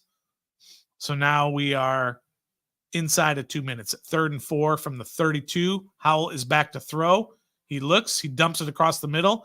Terry McLaurin, who gets pummeled and can't hold on to it.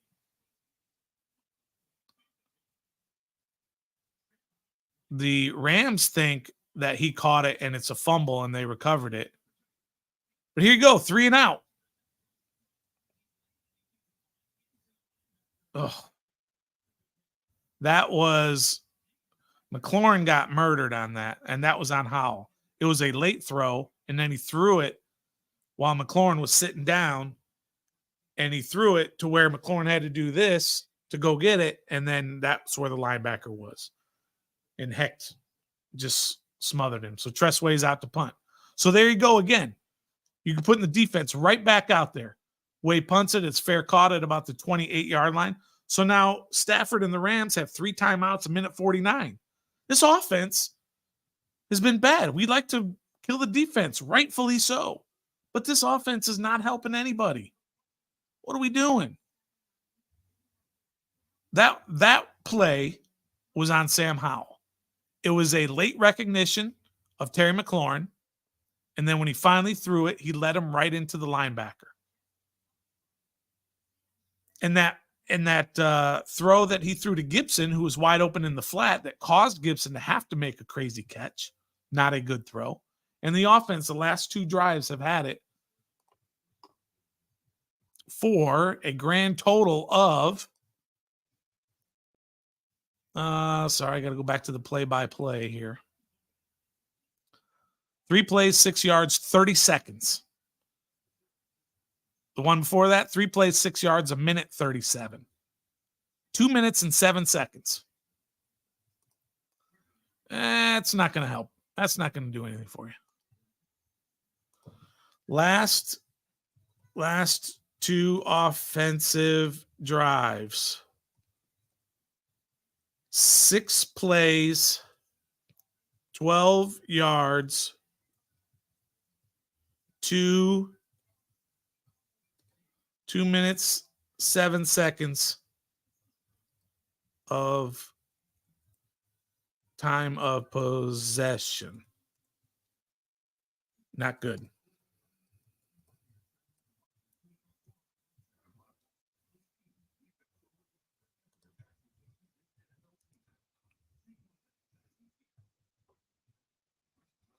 That last drive, again, now you're just sending the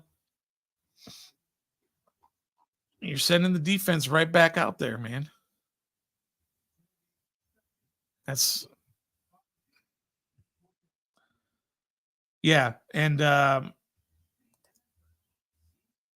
I went in on Bates there, cap shots. I went on him. I said he's an offensive lineman running downfield, and Howell throws it and hits him right in the chest. Now, they didn't show a replay of maybe it was tipped. Hit him right in the chest, and he dropped it. You can't do that. Can't do that. Can't do all these things. One guy, you can have 10 guys do everything perfect in the middle of the play, and then one guy doesn't do something, i.e. John Bates, and the play's shut down. And here you go with Stafford with all the timeouts. He's in the shotgun. He's like 12 of 13 from the field, throwing the ball. He's going to look left, and now he's going to throw left. He's got a wide open Higbee. Higbee gets it about 9 yards, maybe 10, before he's taken out of bounds by Quan Martin. Gives him 9 yards. But he stops the clock with 1:42 to go and still the 3 timeouts. It will be 2nd and 1.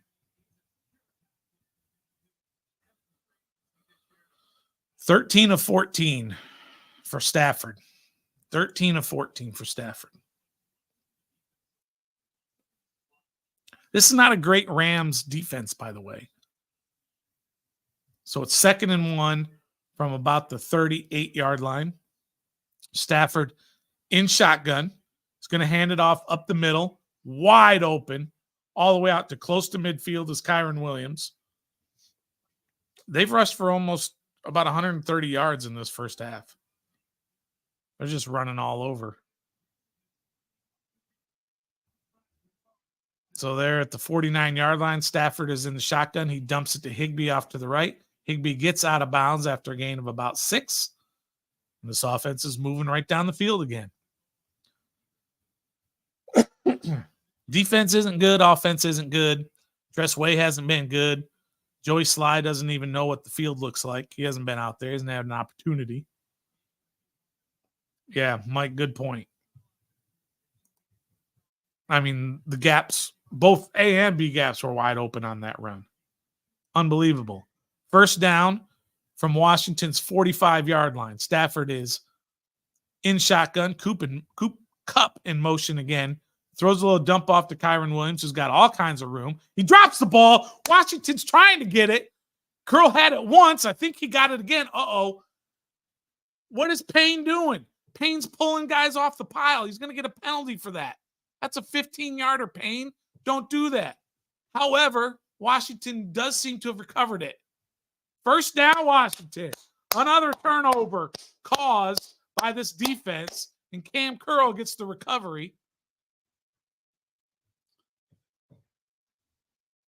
That was St. Juiced that time. That's bad ball security for Kyron Williams. That's bad ball security. I mean, St. Juice didn't hit him hard. He just kind of grabbed at his arm. And Curl does end up getting it. They totally could have gotten Payne for pulling the other team off of the pile. You're not supposed to be able to do that. It's usually a 15-yarder. But hey, Washington's got the ball. Again, now it's their turn. 1:08, 3 timeouts. Washington has it at their own 39. Howell is in shotgun. I feel good about this drive. Howell is looking left. He dumps it short to Gibson, who actually loses a yard, and the clock keeps going. So now we're under a minute to go in the half. I mean, that's just not a great play to dump it off. Howell back again. He's flushed out to the right. He throws it. He's got Samuel, but it hits off of Samuel and doesn't make the catch. Tough catch. Got to catch that. You got to catch that. Are we going 3 and out again? 3 straight 3 and outs? What are we doing? Allison's jumping in saying Purdy's hurting San Fran again. God, Purdy, if he can stay healthy, they're going to win.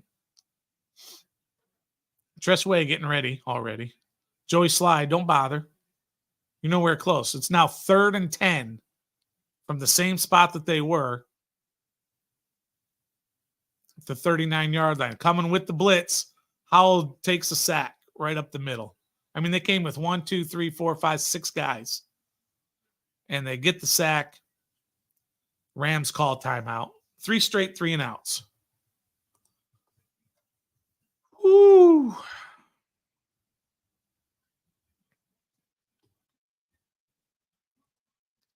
Man, this offense is bad, defense is bad, everybody's bad.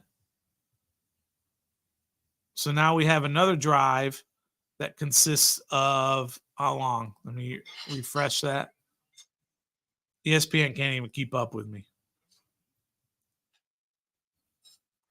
3 straight 3 and outs. I mean, what's going on with Howell there? Goodness gracious. Oh, grumpy old vet outdoors. I'm hearing you, brother. In all ways, Nick is right in there with you. It's on everyone. Coaching matters. 100% it does. What's wrong with Howell? Just take off today. What's wrong with Howell, period? Tressway out to punt again. Bad snap. Tressway just has to jump on it. Then he gets pummeled. Now Tressway's hurt. Cheeseman just got Tressway killed. Cheeseman just got Tressway killed because he had to jump on the fumble, and some dude just jumped, just crushed him, jumped on top of him when he was on the ground.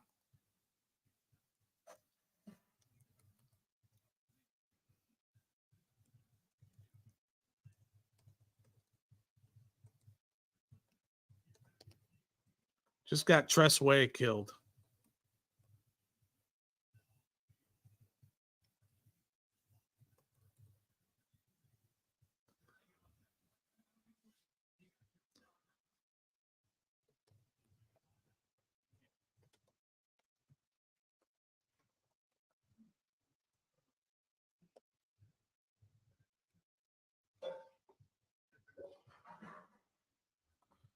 Tressway's hurt. I don't know if you guys saw that, but he rolled it. This is a guy, if you want to talk about bad draft picks, they moved up to get Cam Cheeseman in the draft.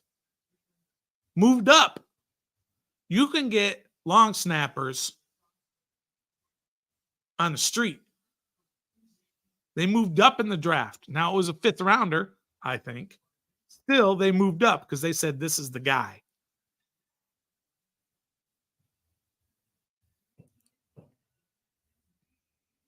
I can't believe he just got Tressway killed.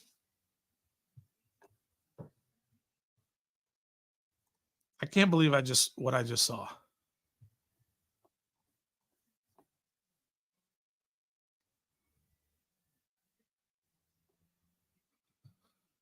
So now the Rams have it in good field position. I mean, it wasn't like a low snap that kind of bounced in there. He dribbled it.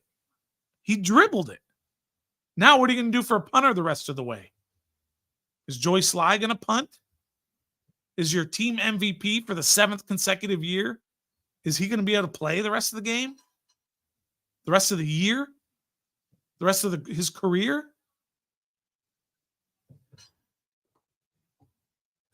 So 10 guys did their job on that play, but one guy doesn't, and it results in that bad play. I think it was a dirty play. Are you asking me if it's a dirty play? Yeah. The guy who jumped on top of Tressway, who already had the ball and was curled up, could have just come by and tapped him. No, he decided to jump on him as hard as he could. Ridiculous. Ridiculous what's going on out there with this team today. He's got to go, Dominique. He's got to be cut tomorrow. You can't keep doing this time after time. You can get a long snapper as an undrafted free agent. Now, Tressway is going into the tent. I feel like maybe he just got the wind knocked out of him. I hope that's all it is. But it's all the way back to the 15-yard line. I didn't even know it was that far back. Look at the 15 with 34 seconds left, 2 timeouts. Stafford's in the shotgun. He's looking left. He's got a screen left. It's knocked down by Andre Jones. Nice job, Andre Jones, to knock down that possible screen. I didn't realize they were that far back. Oh, yeah, because of the sack. I forgot about the sack already.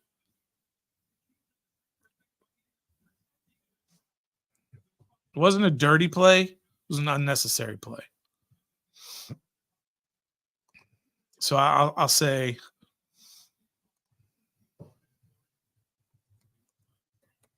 it wasn't. So Stafford is again in the shotgun, 31 seconds left, 2nd and 10 from the 15-yard line. Washington is only bringing 3 on the rush. Stafford's got all day up over the top to the right-hand side, incomplete as he overthrows Kyron Williams, Khaleke Hudson with the coverage. It wasn't a dirty hit on Way, but it was an unnecessary hit. Apparently, I can't spell unnecessary. So that brings up a third down. If they can get another stop here, 3rd and 10, and somebody calls timeout. Oh, I'm not doing my timeouts. You guys got to call me on this if I'm not doing my timeouts correctly.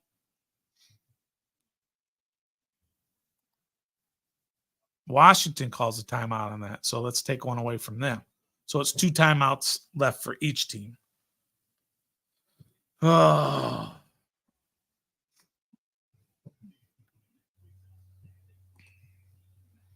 So that is going to bring up a 3rd and 10.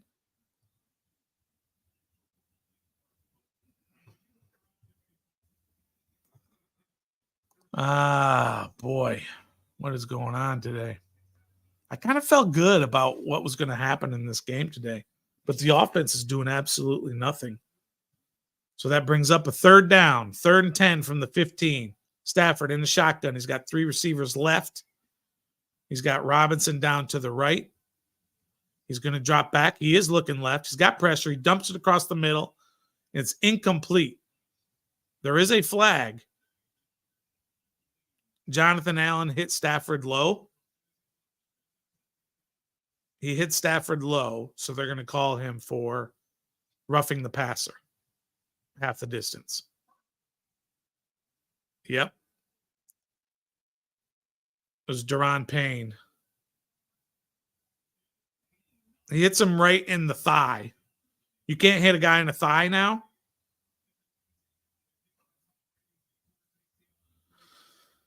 I don't know. Whatever. I can't argue with these officials anymore. But it is a roughing the passer. It is half the distance to the goal. It is an automatic first down. They were just about to force a field goal attempt, and now they've got it at the 7-yard line. Stafford back to pass. He fakes it. He pumps. He's running up the middle. He's chased from behind, where he's taken down by Tuhill just inside the 5, where the Rams immediately call another timeout. So I will give them another timeout. So they have 1 timeout remaining.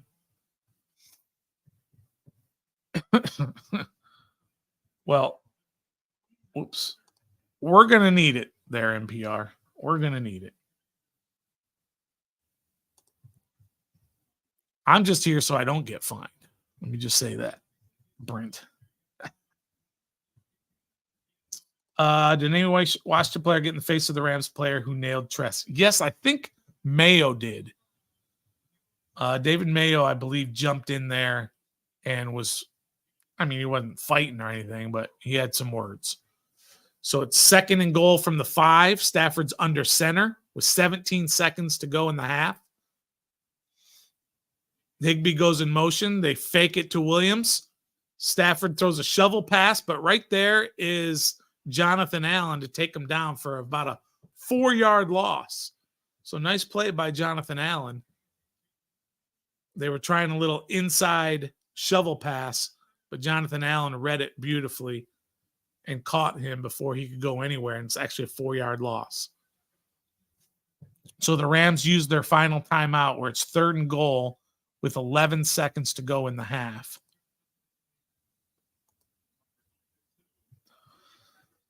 Excuse me. So it's 3rd and goal with 11 seconds. That means they've got a chance for one play. Has to be in the end zone or out of the end zone. Has to be either into the end zone, the pass, or throw it away. They do not have time to throw it short of the end zone and get the field goal unit out.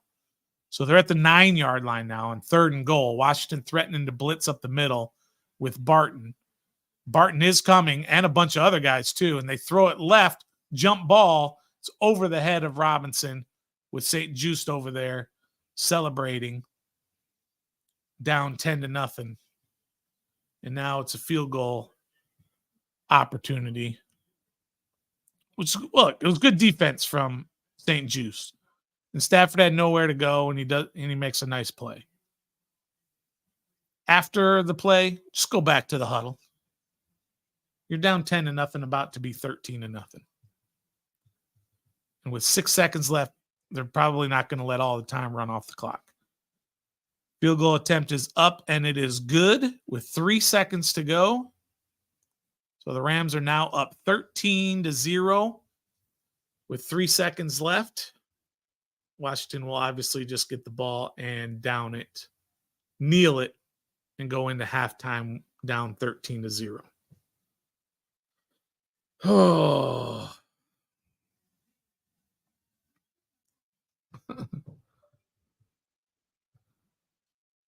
I did notice that too, Nathan, that St. Juice did celebrate, but not with his patented lock him up. Okay, because he hasn't been locking anybody up today. But he did celebrate a little. He did some sort of, I don't know, arrow. I don't know. Shouldn't be doing any celebrating out there. So in the last couple of drives for the Commanders, 4 plays minus 24 yards just because of that punt deal, but 10 plays minus 12 yards and 2 minutes and 41 seconds time of possession.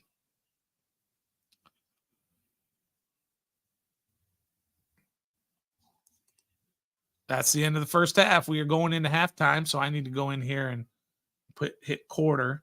What do? I hit this. Did that make it halftime? It is halftime. 13-0. We are going to talk all about halftime here on the other side of the Don't Sleep commercial. It's only less than a minute, so you stick around for that, and we're going to talk all about it. We want to hear your comments about how that first half went. We're going to go over stats, all that good stuff here on the other side of the break. When I'm live streaming Commanders games with my boys on Ref the District, I got to keep my energy level up. Way up, over 100 at all times. No! Kick 6, baby! Get in there! Yes, sir! That's a pick! That's a pick! And the best way to do that is with the official energy drink of Ref the District, Don't Sleep Energy Drink.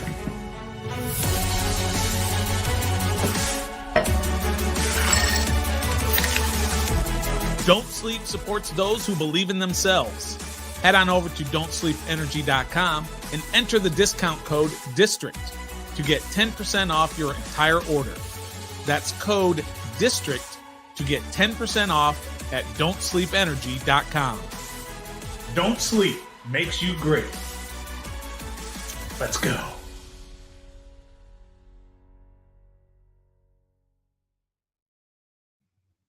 All right, so let's talk about this halftime. All right. If you guys got any particular topics or anything, we'll talk about those. But let's look at some of these stats. The last 3 possessions for Washington have resulted in a total of 10 plays, minus 12 yards, and 2 minutes and 41 seconds time of possession.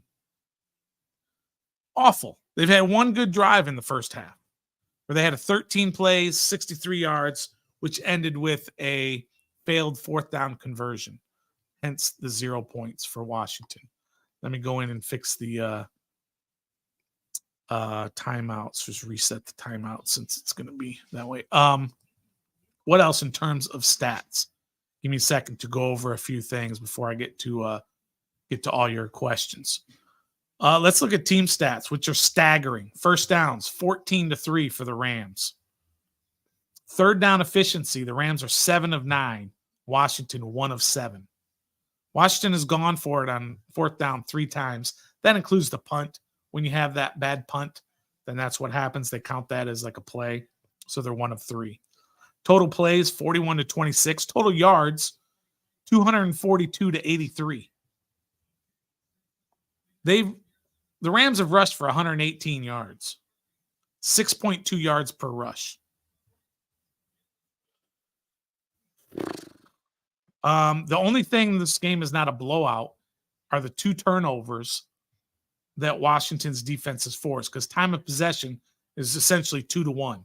19 minutes and 24 seconds to 1036. It was basically 2-1. It's basically an ass kicking so far. Matt Stafford is 16 of 20 for 125 yards. He's been sacked twice for a total of -1 yard.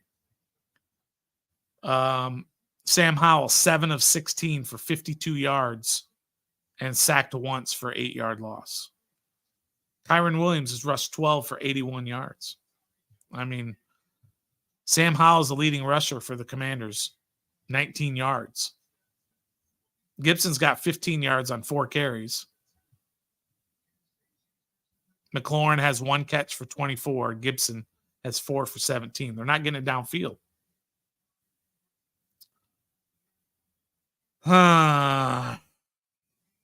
Defensively, Khaleke Hudson has 8 tackles. Fuller also has 8. Cody Barton has 8.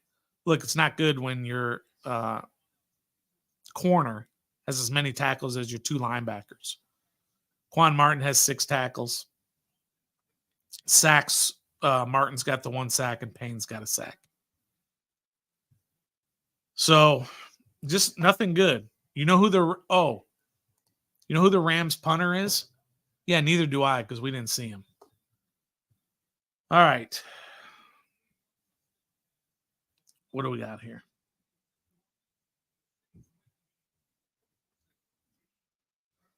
Well, just to get people going, if the season ended today, well, let's just say Sam Howell gets hurt in this game. And, there's no such thing as a jinx. That means nothing. But let's just say he gets hurt. And so therefore the season's over for him. Are you running with Sam next year? Or are you drafting a QB? Let's say you get the second pick. And so you get a choice between, let's say Caleb Williams is going 1. Look, Caleb Williams is going 1. Whether it's to the Bears or somebody moves up to get him, he's going 1. And Drake May is available. And Jaden Daniels is available. Is that what you're doing? Or are you riding with Sam? I don't know. That's a great question. It's a fantastic question that I don't know the answer to.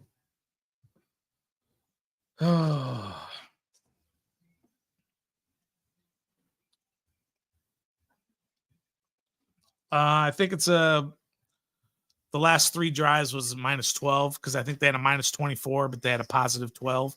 I mean, you might be right. This is kind of semantics at this point, but you're right. You're right on it, Keith. You're right on it. 20 plus guys aren't going to be here next year. That's true. Right about 20 guys, but that's fairly typical. Let's see. Lafayette says need a quarterback. Brian says go with Sam. I don't know. We're going with Sam. We're not going with Sam. It's 13-0. The Rams are winning at halftime. The Commanders, we love this offense so much. We love Howell. We love Bieniemy. We love Terry. We got 0 points at halftime against a mediocre Rams defense. Mediocre at best. Daniel says go with Sam. Wholeheartedly disagree with you, Cyan Owl. Caleb Williams he's him big time.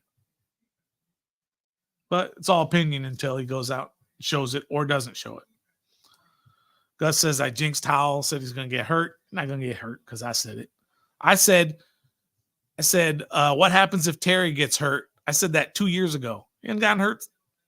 There's no jinx. VA Money Group. Sam is mid.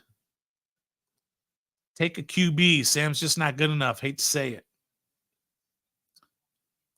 Sam's not horrible. That's exaggerating.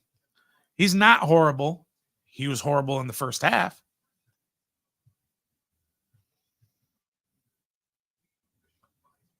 Tommy says Drake May is Sam.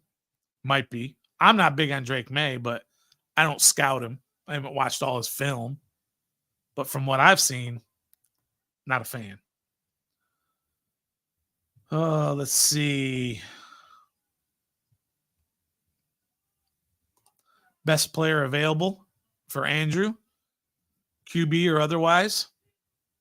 I'm not a best player available. Most people are. I'm not. What do you need most?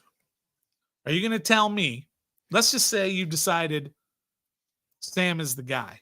And let's say the best player available is Jaden Daniels. Are you taking Jaden Daniels or are you going to take Fashanu, the tackle from Penn State? You're going to take Alt, the tackle from Notre Dame. That's who you need more than anybody is a left tackle. So take the left tackle. Don't take the best player available. That's just me. Let's see. Chris says EB is way too pass happy for me. Me as well. Way too pass happy. Let's see. It's definitely 90 plus million. They're going to have over 100 million because the cap is actually going up higher than originally expected. Plus, they could dump a couple of veterans and get even more money. Guys like Charles Leno, guys like Logan Thomas, Curtis Samuel. I can't remember if he has a year left on his deal. But guys like that, you can get even more money with relatively low cap hits, dead cap hits. Wiley is another guy who doesn't have a big dead cap hit.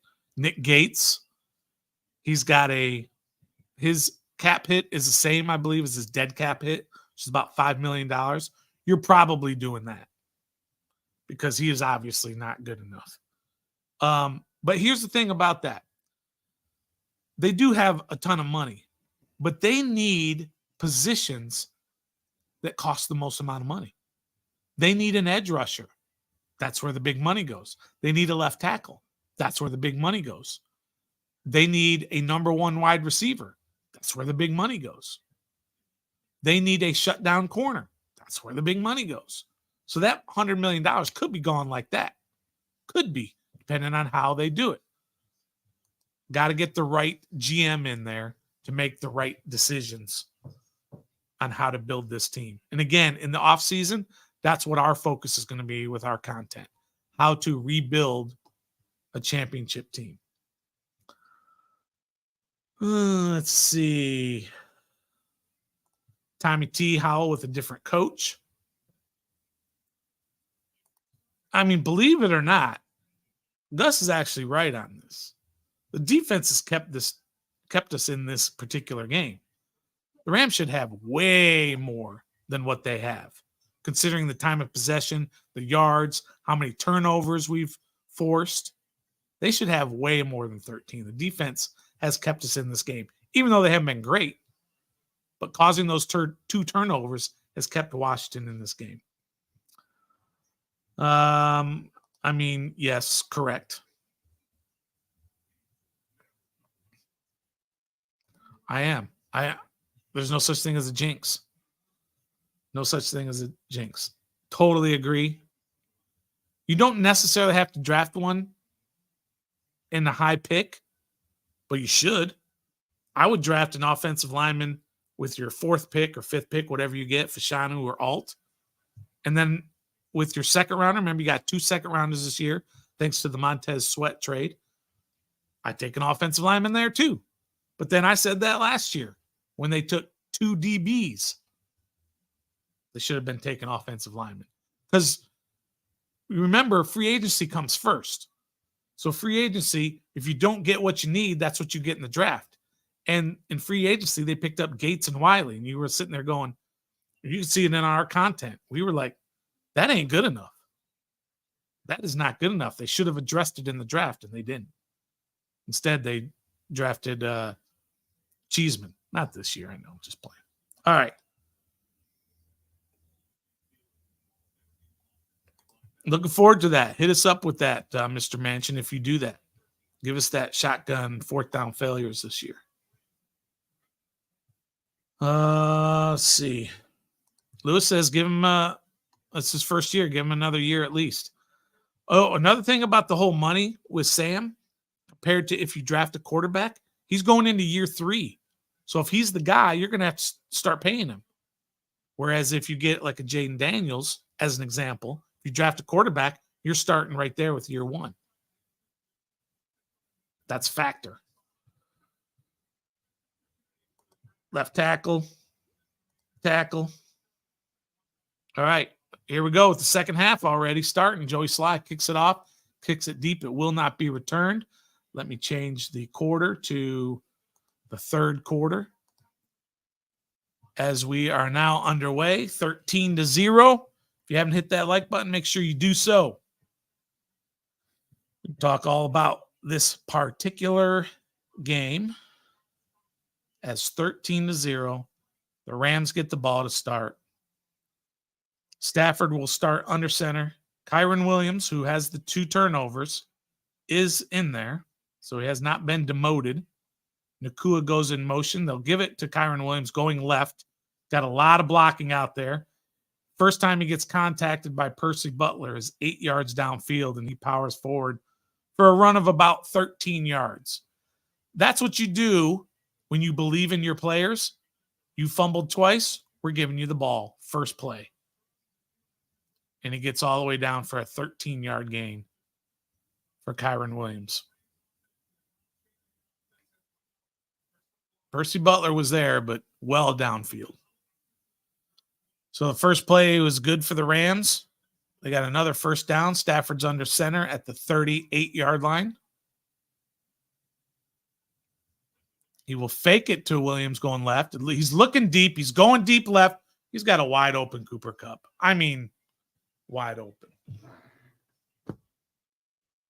There's that big play. The second play of the second half. And he throws a bomb. I mean, I didn't see a commander in the television screen. I didn't see a commander. He goes in motion, and everybody just lets him go. There are 3 guys covering Demarcus Robinson. 3 of them. And leaving one of the best receivers in the NFL wide open for a 62-yard touchdown. That's insane.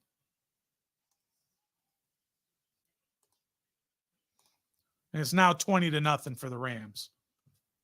That's insane that 3 guys stay with Robinson. I don't know whose fault that is. I would say Curl because he's the safety on that side. Why is he up so high?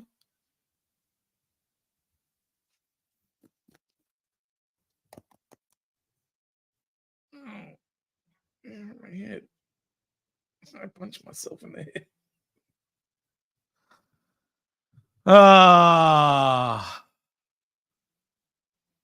January 8th, Yam. January 7th is the last game, so January 8th is Black Monday. So that's when they're all gone. I mean, that was insane. If this game gets out of hand in the second half, if it turns into what the Raiders and Chargers were, you got to do what the Chargers did. And you got to say, look, we're not putting up with this crap, Ron. You can't give up 62-yard plays, defensive coordinator calling the defense Ron Rivera. Sorry, I had that comment up the whole time, and I was, yeah, Tommy, you know.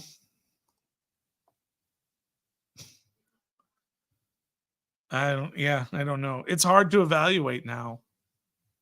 I mean, it's just so easy to say this guy's terrible or that guy's terrible. Like everybody wants to say Terry McLaurin's terrible. Is he though? Or is it the coaching? Or is it the quarterback? Or is it the offensive line? All these things together. I don't know who would be interim coach, Polo, and I don't care. The Chargers interim coach was some inside linebackers coach. It doesn't have to be some guy who's being groomed for the job. It can be anybody. They fired their coach and their GM after getting embarrassed, giving up 63 points to a team that scored 0 the week before. 0.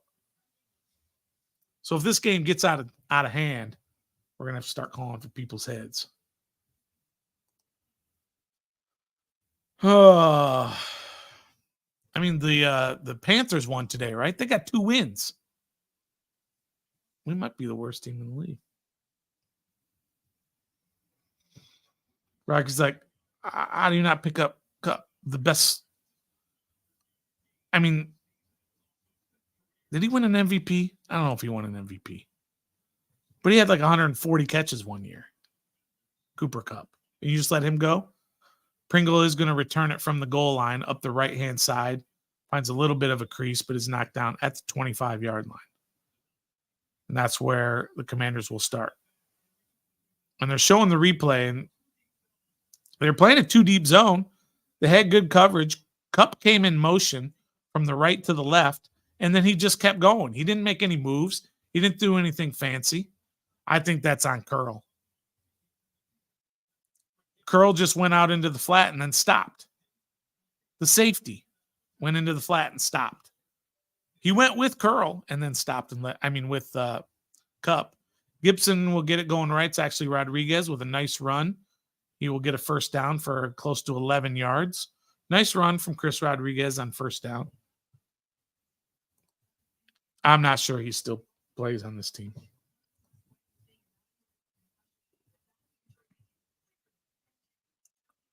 Tressel's getting evaluated for concussion, but it looks like he's cleared to play.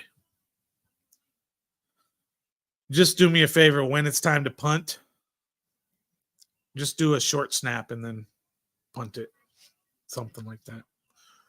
So it's first down from just across the 30. They will hand it off again to the right. It is Rodriguez again, who gets another nice push for about 8 yards. So Rodriguez is showing a nice little push. I hope they don't do what they did against the Dolphins and just run it. I hope they don't do what they did with Bill Callahan and where they just tried to make every game last an hour and a half and just run just to get the season over with. Don't give up. It's 20. It's not 40-0. But why don't you do this in the first half? Armaugh's in the game. He's left of Howell in the shotgun. And he goes left. Howell looks to the right, throws it to McLaurin. Again, not a good pass, and McLaurin can't come up with it. McLaurin looks like he's done.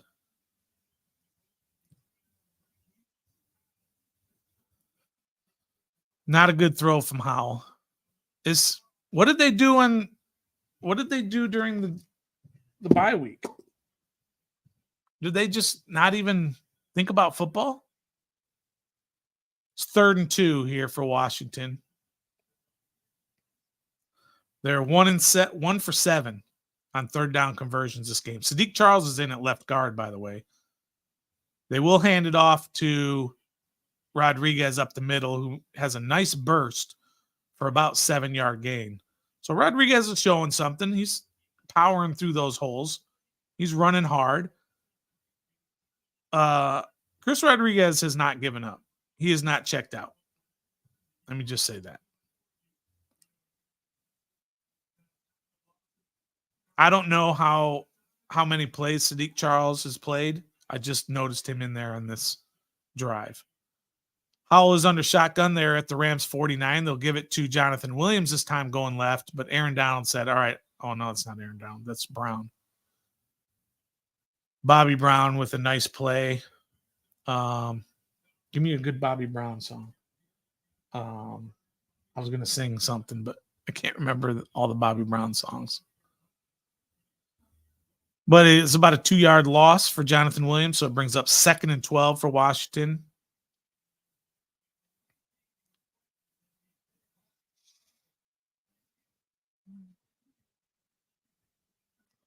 Now they're on their own side of the 50 at the 49-yard line. Howell is in shotgun. Jonathan Williams is in there. He's looking left, then he throws across the middle to Logan Thomas, just across the 45-yard line, where it will bring up 3rd down and about 6 for the Commanders.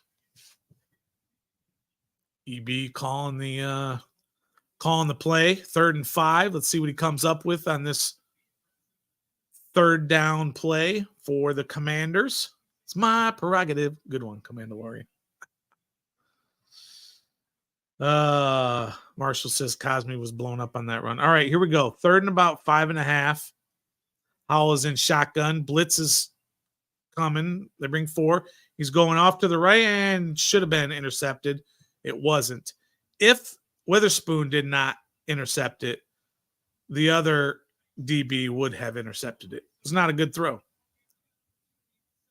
McLaurin had a guy underneath, and he had a safety back. And the safety,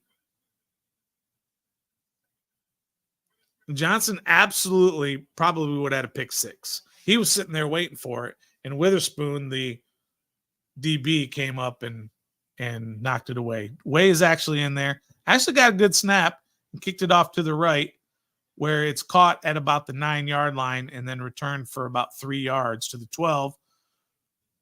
Way with the thumbs up to the sideline saying he's good to go. He runs down to his guys and thanks him for making the play. Yes, I have to say, maybe if you want to believe in jinxes, after we put out the Sam is him video, he's gone downhill. So maybe we have to take the blame for Sam Howell regressing the way he has these last 3 weeks. It's been crazy. It's been crazy about how bad he's been these last few weeks. As Marshall was saying on that play to McLaurin wasn't open. It was too deep coverage. He had a guy under him. He had a guy behind him, and he was running a go route. Doesn't matter where you throw it. He's not going to be there because you had 2 guys covering him. It was a bad decision. Got to write that one down. Bad decision. Bad decision on McLaurin throw. And it was a bad throw, by the way. It was inside. So it's not like one of those where it's either my guy gets it or nobody gets it. He threw it inside instead of outside. I guess if anything, if we get anything out of this, the Cowboys losing, that's good. And we got to feel good about something. Did the Giants lose today? Giants lost, right? They lost to the Saints. So maybe everybody will lose except maybe everybody will lose because Washington's going to lose. I was going to say except Washington, but Washington's definitely going to lose.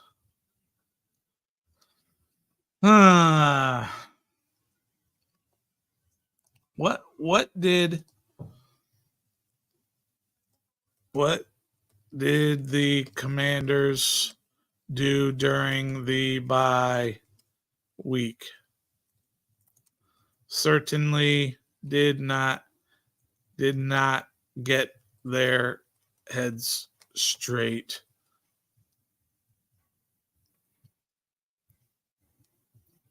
That's for show.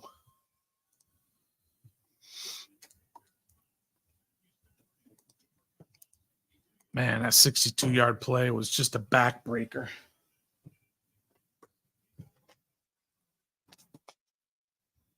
Cup TD.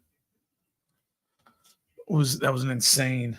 He was just so wide open. And here we are, the offense with another 2-minute drive, whatever it was. The Rams have the ball first down at their own 12. Stafford will give it right to Kyron Williams, who's brought down after about a 3-yard gain. The Rams are the first team out of the playoffs right now. New Orleans won, so they're 7-7, and so the Rams need to win to keep pace with them. Does that mean Green Bay lost today? Good. I don't like Green Bay. Stafford back under center again from the 15. He'll fake it to Williams, deep drop, then throw the screen that gets blown up by Khaleke Hudson. Look, Khaleke Hudson is popped. He's popped today. I mean, as much as a guy can pop when you're down 20-0, Khaleke has popped today. I mean, this is year 3 for Khaleke, I believe. Should be popping by now. Third down for the Rams from the 9-yard line. 3rd and 13. Stafford is in the shotgun. He takes a deep drop. He steps up in the pocket. He throws out out of bounds away from Higbee as he was covered by St. Just. That will bring up 4th down. Hey, the punter is coming out for the Rams.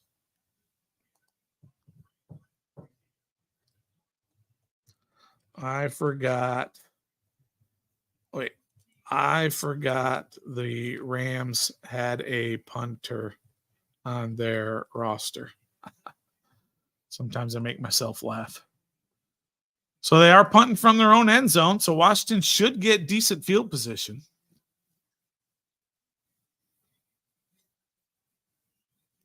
Come on, we still got a shot at this. They get the punt away. So Crowder is back there, gets it at his own 40, makes a move off to the right, breaks a tackle, spins a couple of times, takes it across midfield, and is tackled at the Rams' 47, 48-yard line. Excellent field position for the Commanders here with their second drive in the third quarter. So, hey, they did something on defense. Let's see if the offense can respond to a nice defensive stand.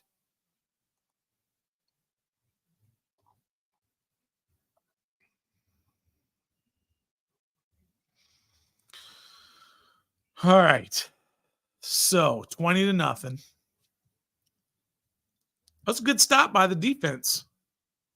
Maybe the Rams, this is what happens when you're up 20-0. You started getting in the back of your mind, all right, this is easy.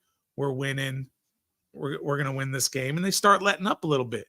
So the Commanders, if they got any pride whatsoever, are going to get something going on offense. How many did they score against the Cowboys? 10? And against the Dolphins? 15? Come on, let's get to 20. Let's do something with this. That's right, Marshall. Let's go. Can the offense do anything? Get some points on this drive. Kick a field goal. Do something. That's exactly right, Nathan. A good day for the defense is allowing 20 points in 2.5 quarters with only one big play allowed. That's right. Let's take some positives out of this. Don't be so snarky. I like the snarkiness, though. But that's absolutely right. That's a good day, and that's bad when that's a good day. But that's where they are right now. Tommy liked that one, too. Hey, buddy.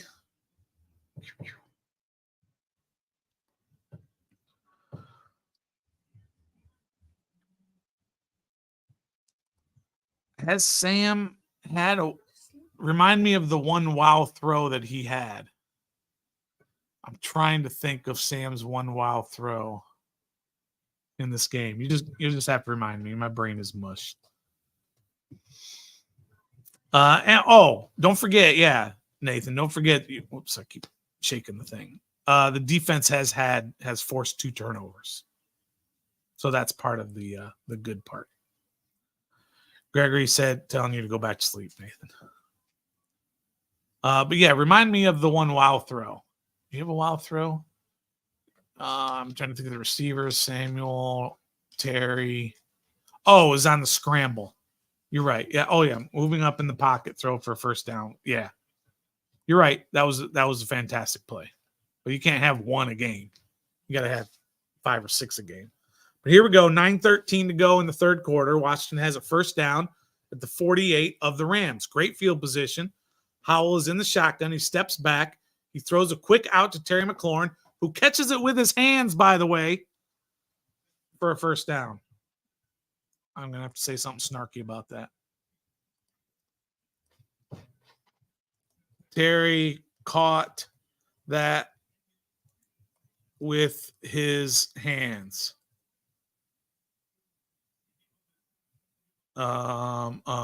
Adapting. All right, so Sam will hand it off to Rodriguez going to the right. Bobby Brown is there. That's his prerogative once again to make the tackle. It's my prerogative. I was big back in the New Edition days. That was my time frame. That was my era. Oh, Time to feed the dog. That was my era with Ronnie, Bobby, Johnny Gill, Belle Biv DeVoe, Ralph Tresvant, and Bobby Brown. That was the original New Edition. Sam is in the shotgun on 3rd and 3 from the 41. Is it 4-down territory? Sam goes back, puts his foot in the ground, throws it. It's tipped at the line of scrimmage, and it's incomplete. 4th and 3. Is it 4-down territory? You're down 20-0 in the third quarter. Yes, you go for it here. They are definitely going for it. Sam is staying out there. But I mean, the guy who deflected it had been pushed right back into Sam. So it was very close to him. And so not great protection. So here it is, 4th and 3. This is their fourth down attempt. Sam is back.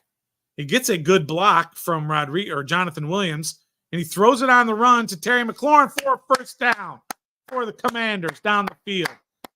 Yeah, I tell you, he's probably better throwing it on the run than he is. But Jonathan Williams with a great blitz pickup. And then Sam rolling right gets it to Terry McLaurin for a first down at about the 25-yard line. So nice play from Sam Howell and Terry McLaurin.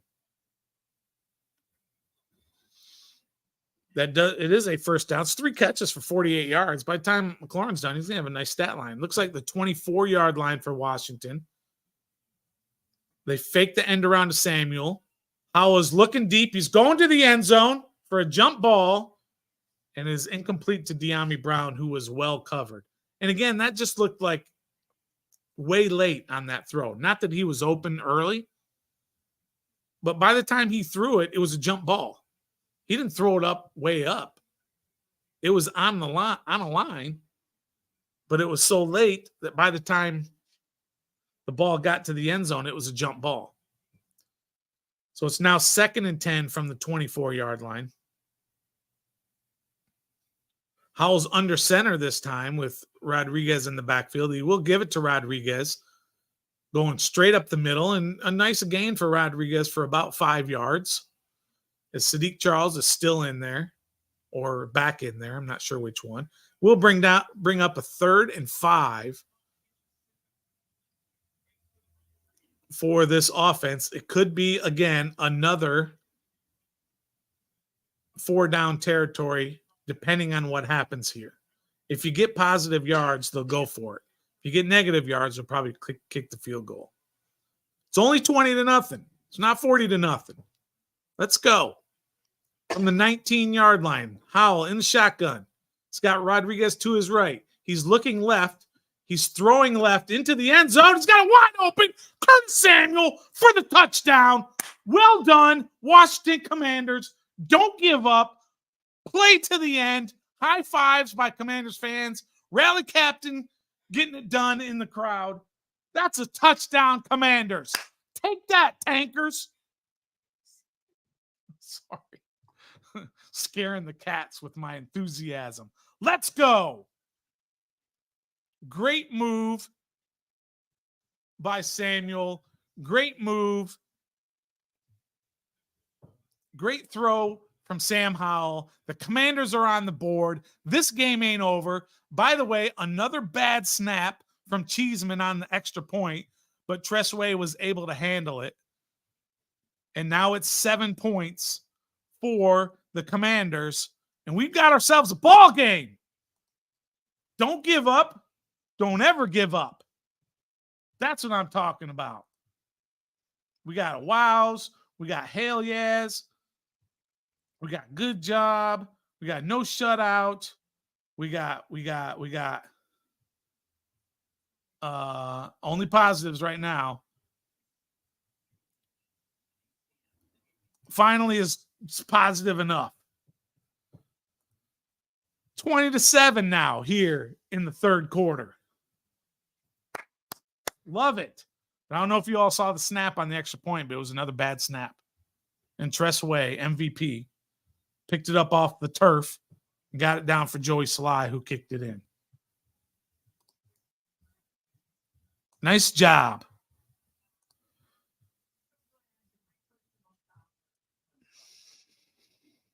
Ah. Got it.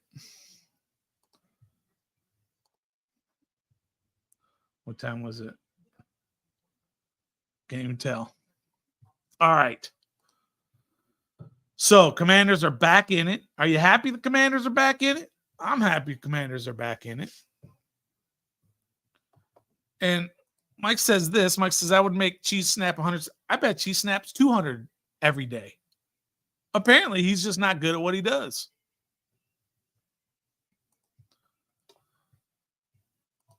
That's the only thing I could think of.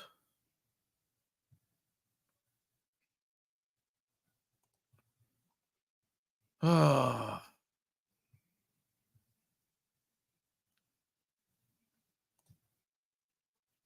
Bringing it back. All right. We got ourselves a ball game.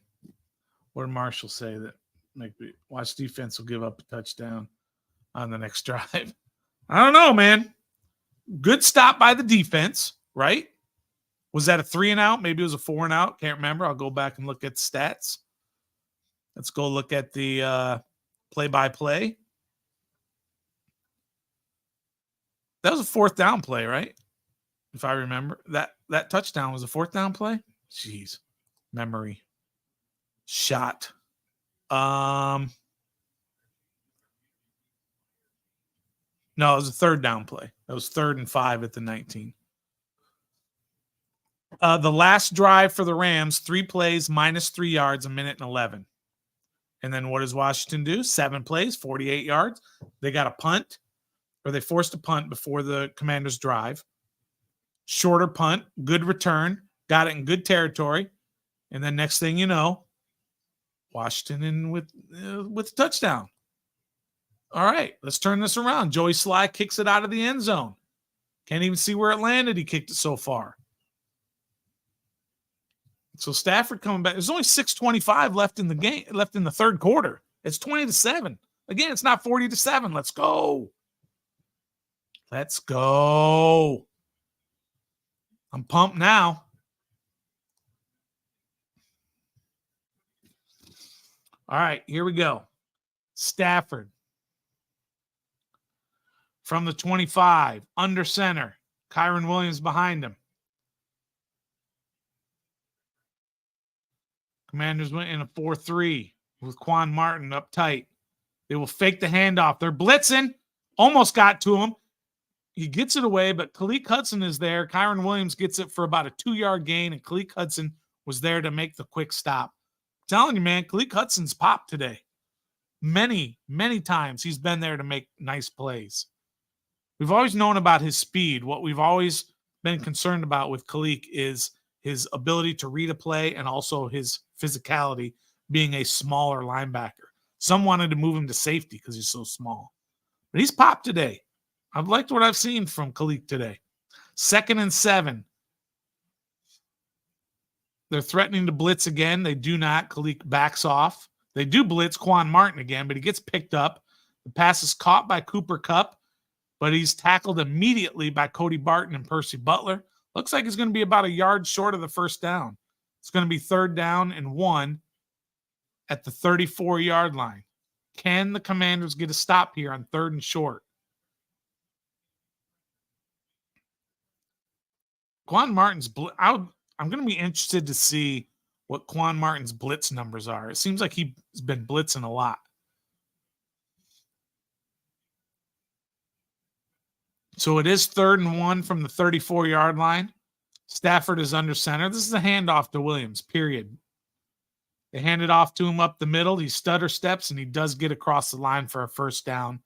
Only gets about 2 yards, but only needed 1. So the Rams have a 1st down at about the 36-yard line and keeps the clock moving. That's good for the Rams. They want to use as much clock as possible. Yeah, Sean, you're right. They are definitely blitzing more, and they are delayed blitz, but they're blitzing more than what I can remember under Del Rio. 1st down for the Rams at the 37-yard line. Stafford under center. Fakes it to Williams. It's going to be a screen. There's a huge blitz. This is going to be trouble. It's a tight end screen. And he gets all the way across midfield by Allen. I mean, the Commanders had a blitz and the offensive lineman let everybody through. Perfect call for them. It was a no-looker. Benjamin St. Juste wanted no part of tackling the big tight end, Allen, who's their tight end 2, and he's pretty darn good behind Higbee. So they have it at the 49 of Washington for the Rams. First down. There's always somebody in motion for the Rams. Pitch to the right to Kyron Williams.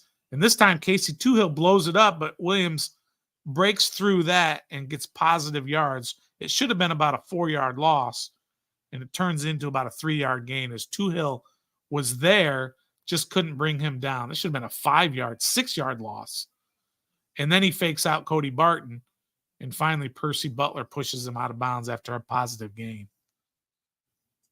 Kyron Williams, 5th-round draft pick, I believe he is. He's a darn good football player, picked up in the 5th round. So they are at the 45-yard line, 2nd and 6. It was a 4-yard gain. Should have been a 6-yard loss. That's a +10. Handoff to Williams to the right side.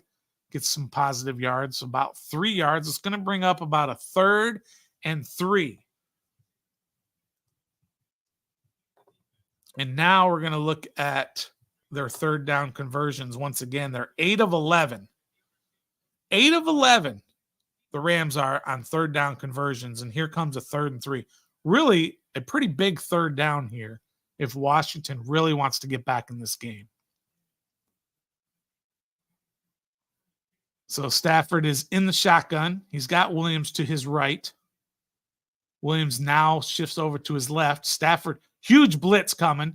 He still gets it away, but a good defensive play by St. Juste on Puka Nacua knocks the ball away, and it's going to bring out the punt team. He probably would have been a yard short anyway, but huge blitz. They brought 3 extra dudes. St. Juste with tight coverage. Had 0 separation for Puka Nacua. It's now 4th and 3. Now, are they going for it? Because McVay looks like he's calling a play. Yeah, offense is back out on the field. But are they going to reset the play clock? They are not. 6, 5, 4. Oh, they did reset the play clock. Because they had to switch balls because they brought the kicking ball out. So they reset it. So it's now 4th and 3. Washington is threatening a blitz again. It looks like they're coming. They're going to try and draw them off sides. Don't jump. Don't jump. 3, 2, 1, 0. Delay game. Good discipline by the defense to not jump off sides. So they were never going to go for it. They were just trying to draw Washington off. And they'll take the delay game, give their punter some more room. All right, good stop by this Washington defense. Give him some credit now. Give him some credit. It's 20-7. You get this ball back. They go down and score. Washington goes down and score. It's a whole new ball game. It's a whole new ball game. Jamison Crowder is back to receive the punt. Evans does get it away. Crowder does not try to catch it. It bounces backwards, and the Rams down it inside the 10 at about the 9-yard line. Nice punt. It hit it about the 5 and then bounced backwards, and they caught it at the 9-yard line. So Washington will start inside their own 10. But, hey, nice defense the last 2 drives for the Commanders. Oops, let's look at the play-by-play. 7 plays, 28 yards, and 3 plays, -3 yards. So their last 2 drives, 10 plays, 25 yards, 5.5 minutes of time of possession. So give Washington some credit there. Give them some credit. After giving up that long touchdown, they've stiffened these last 2 drives. Got to give them credit where credit's due. We kill them when they're bad. We got to give them credit when they're good. Now they've given up 347 yards. I'm not saying overall they've been good. I'm just saying these last two. They just got to get 3 points, and I can eat food this week. So I'm guessing you have some money on them. I get it. Hopefully you're doing it with Bet Online, where the game starts. And also, don't forget, don't sleep. Don't Sleep Energy. Folks, we love them. Head to don'tsleepenergy.com and use the code DISTRICT where you can get 12%. I always want to say 20. 12% off anything that you see on their site. Just use the code DISTRICT. Don't Sleep Energy. Don't sleep. Be great. So check them out if you will. And feel free to donate here to us. Hit that super chat if you want. You don't have to. But if you do, so we said 100% of what we earn goes right back in. So if you want to do that, we never get mad at that. All right. So $20 for 520. What if they put 20 on? I put 20 on if they win this quarter. I see.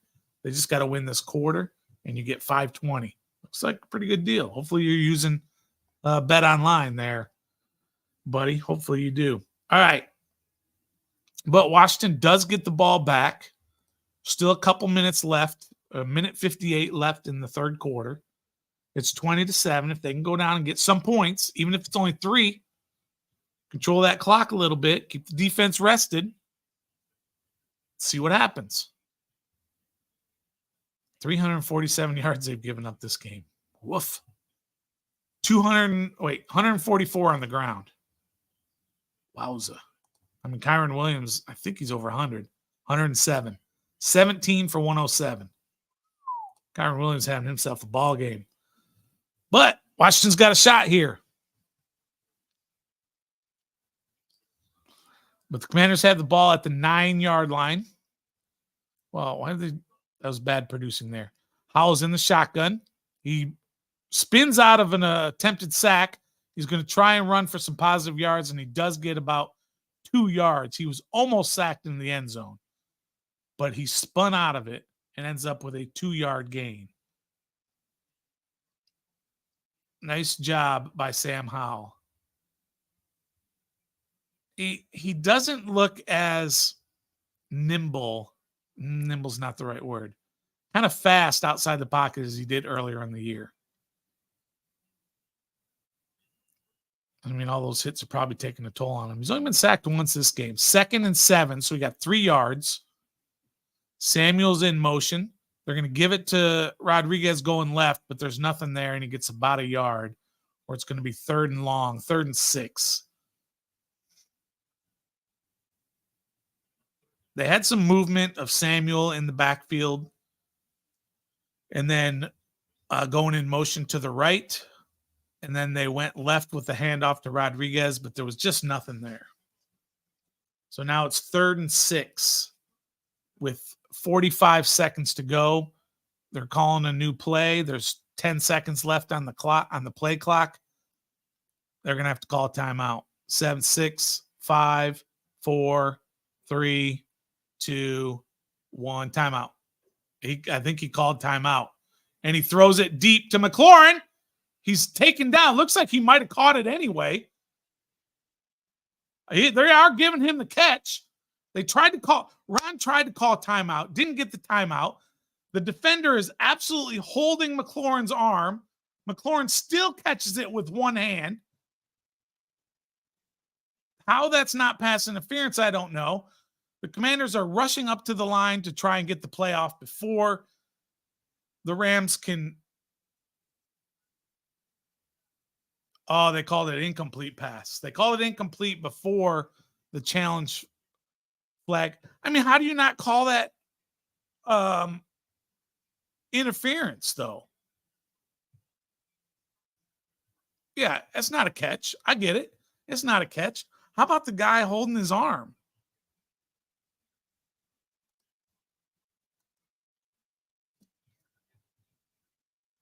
I don't know. I might challenge it just to challenge it.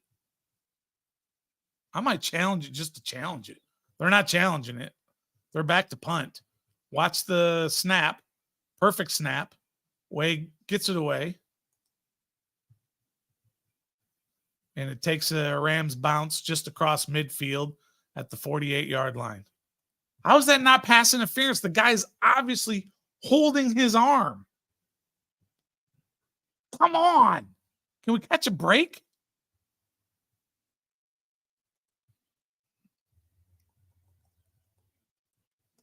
Was it a catch?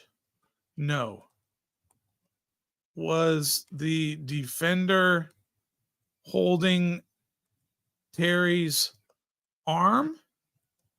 Yes. You're not going to win that challenge if you challenge it, but I might challenge it just to challenge it. Anyway, the Rams have it at the 49-yard line. Stafford will fake the handoff, will throw it out to the right to Puka Nacua, who's wide open, and he gets about 10 yards, and that will take us to the end of the third quarter. He gives him right at 10 yards. I don't know how that's not pass interference. And don't say anything about body catching. He didn't have a choice but to go out there with one arm and reach for it, with his other arm being held. Ridiculous.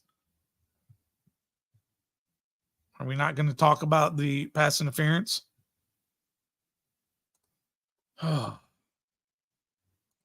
Talks amongst yourself. I am going to take a really quick bio break. We'll be right back for this fourth quarter. Hang in there. Bio break.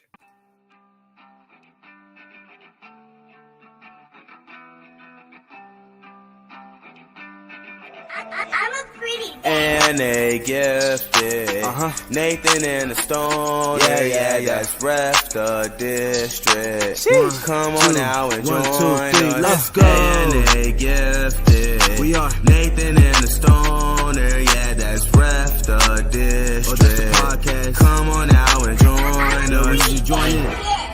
Yeah, let's talk about the bigger picture. Let's talk about how we be ballin', playing with the Wizards. Let's talk about the Nats and how they always got good pitches. Let's talk about the Cats, how rest can turn them boys to winners. Injuries and updates, oh yeah. To the opponent, we stand toe to toe, yeah. To the top, this podcast gonna go, yeah. I think it's something you should know, Yeah. And they good with the all-season stats, that's a fact. And they can give you the season recap, yeah. You know that's for a fact, Yeah, it is. And you know we got our team on our back, To us, no other team can measure. Cause our team is. All right, I'm back. Quick bio break there. It wasn't illegal contact because his progress wasn't impeded. His ability to catch the ball was impeded. You can't grab his arm. Can you grab two arms? Is that still progress not impeded?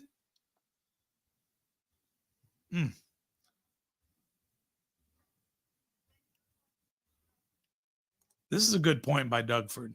The NFL does need to crack down on that arm grabbing by DBs. It happens a lot, and it's not called, and it should be. I don't like a lot of pass interference calls they make, but when a guy's holding his arm,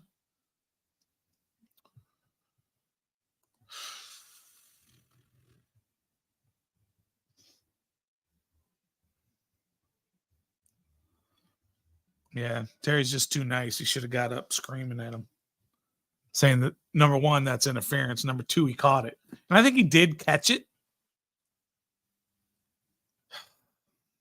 But it's not something that would get overturned. Yeah. That's the simple truth of it. If he had his other hand, he would have caught that. But the Rams have the ball on 2nd and 1, so they did not give him Nacua a first down on that. So it's 2nd and 1 at about the 41-yard line. Stafford will drop straight back and throw across the middle to Nacua, who's wide open all the way down to the 24-yard line.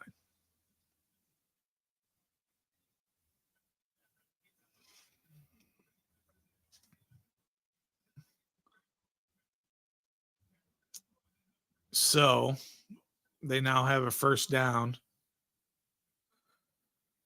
at about the 24-yard line. as we are in the fourth quarter. I did change that, so good for me. Good on me. Yep, 24-yard line. Stafford is under center. Freeman is now in the backfield. They'll give it to Nakua on the end around going left. And a nice job by Percy Butler to recognize the play. He thought he knocked him out of bounds, but Nakua stayed in bounds and got a couple extra yards after Butler thought he knocked him out of bounds. So a nice play by Nakua to keep that play going. So he knocked him, and he did not go out of bounds. Oh, he did, but of course they didn't call him out of bounds. His left foot stepped out. They gave him those extra 3 or 4 yards. So it's 2nd and 4 for the Rams at the 19-yard line. Stafford is in shotgun. Timeout is called by Sean McVay and the Rams. That is their first timeout of the second half. What was crazy about that play to McLaurin also is that Ron Rivera tried to get the timeout because the play clock was running down. You saw him running to the official. And he goes, timeout, timeout. And then they didn't give it to him. And then they had the long play downfield. So at first I was like, oh, good. They didn't grant him the timeout because he caught it. But then they said he didn't catch it. And then you're like, oh, I should have given him the timeout. So let me go fix the timeouts. They've lost the timeout now. Still 20-7.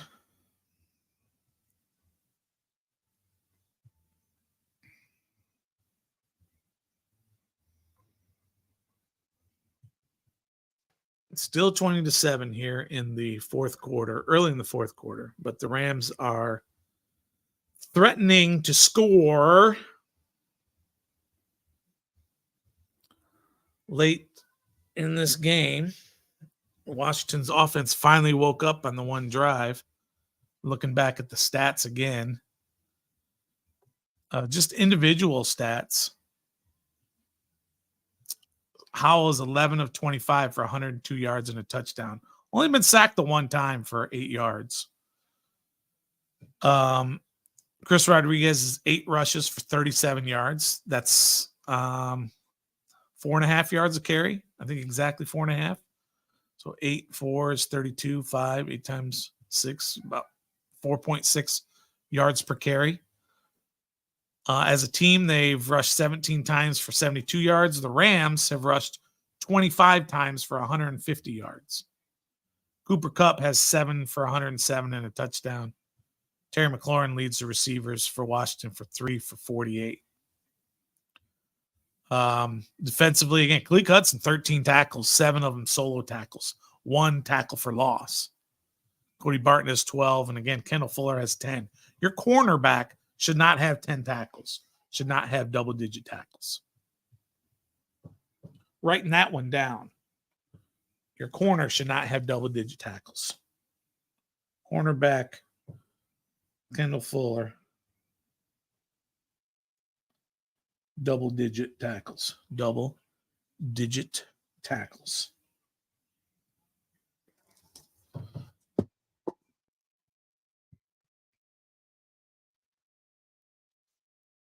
But he does. He has 10 tackles. So it is now 2nd and 4. Again, from the 23-yard line. Blitz right up the middle by Barton. Stafford has to get rid of it and throws a dime to Kyron Williams, but it's incomplete. Khaleke Hudson was all over Kyron Williams, almost made a circus catch. But still, falling off his back feet just to be so accurate with that. Actually threw it. Kyron Williams probably should have caught it. Threw it right into his hands, and then he dropped it. Right down the sideline. What a throw by Stafford. That was sick. That's what a 1-1 does, man. What a stud. He's a Hall of Famer.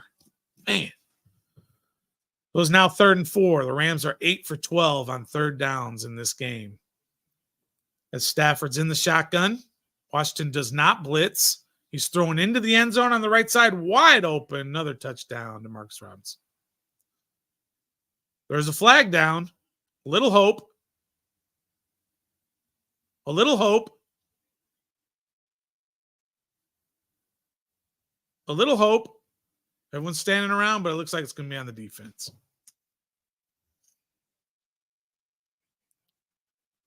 That was Forbes. Forbes was holding Puka Nacua. Oh, they decided there's no foul. I'll never understand throwing a flag and picking it up. Somebody saw a penalty. And then somebody else decided, nah, it's not a penalty. I saw a penalty. Looks like the Rams are going to go for 2. So a beautiful throw, by the way, for Stafford into the corner of the end zone. Wide open. I didn't see who the DB was. I'm guessing it was St. Juice, but I didn't see it. I'll probably go back, rewind it after this 2-point conversion attempt. From the 2-yard line, Stafford is under center. Nacua is in motion. They're just going to give it to Kyron Williams right up the middle, and he has no problem scoring a 2-point conversion. It's now 28-7. No problem scoring right up the middle on a straight-up handoff. As they go back, that Percy Butler or is that St. Just? I'm going to go back. I'm going to rewind it real quick. See who that was on the play. I know Butler's there, but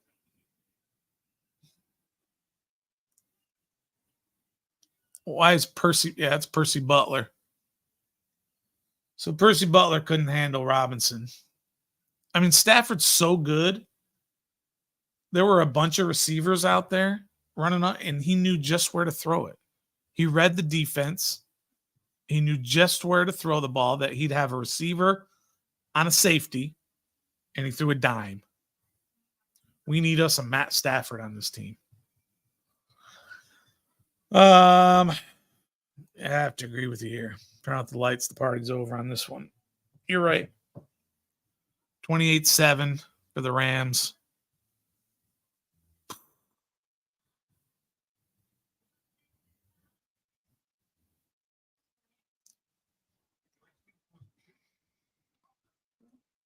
A lot going wrong in this game after it was going right for so long. Not right, but, you know, doable.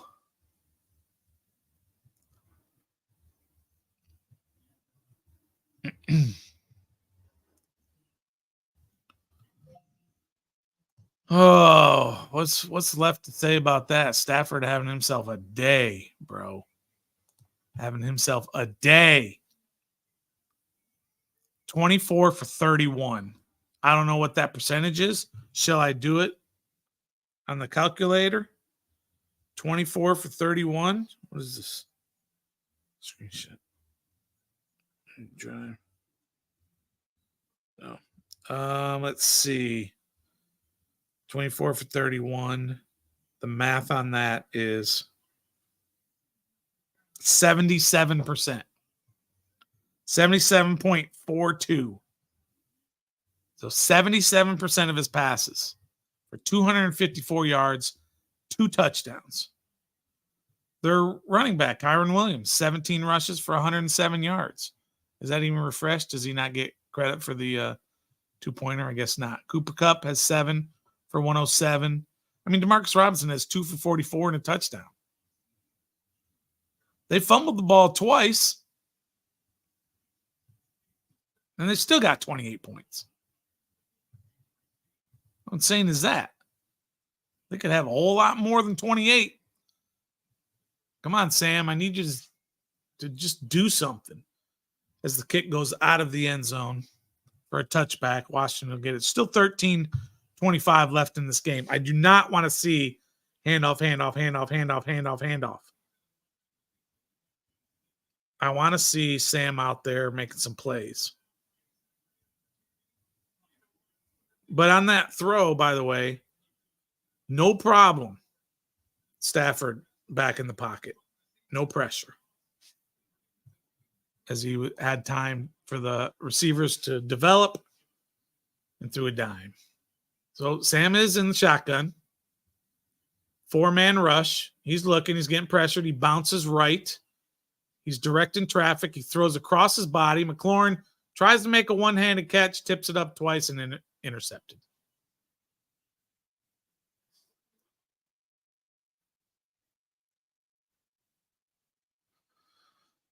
It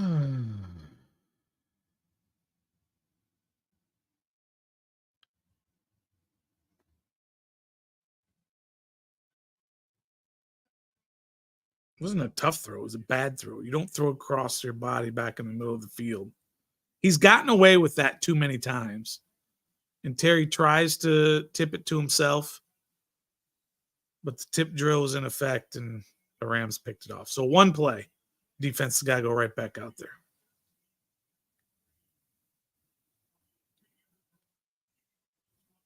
Throw the ball away.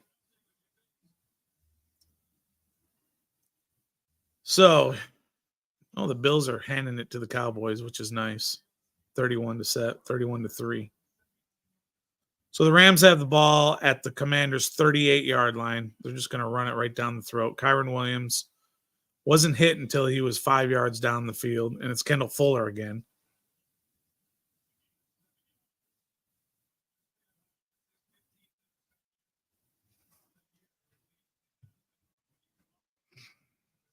Seven-yard gain for Kyron Williams. They're not going to throw the ball again. The Rams are not, unless they get into like a 3rd and 6 or something. Maybe Carson Wentz gets in this game.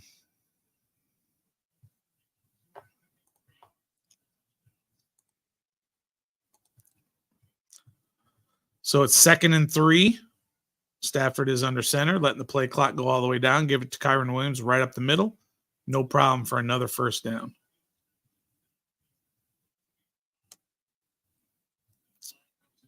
Late flag. Looks like a little fight going on. I don't know who was involved in that, but there is a flag.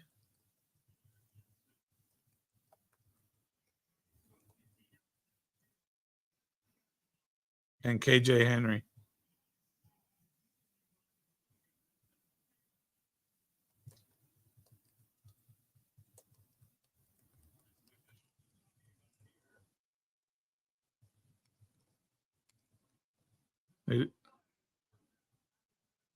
They do get a personal foul on the Rams. They'll still get a first down because it was after the play, but they'll go back 15 yards.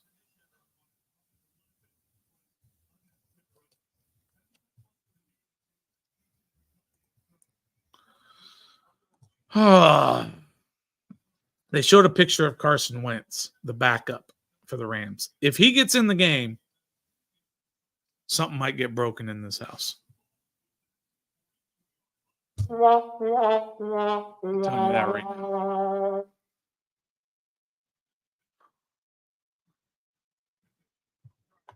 All right, hold on. What was it? Payne and Allen have been horrible this year. Teams running up the middle on us. They definitely do. They've not been great. Oh.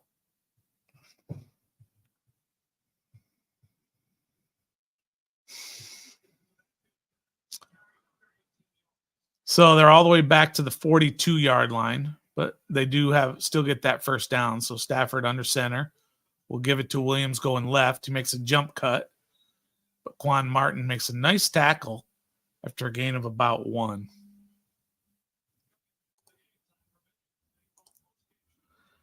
Kendall Fuller now still has 10 tackles. I saw him make another tackle.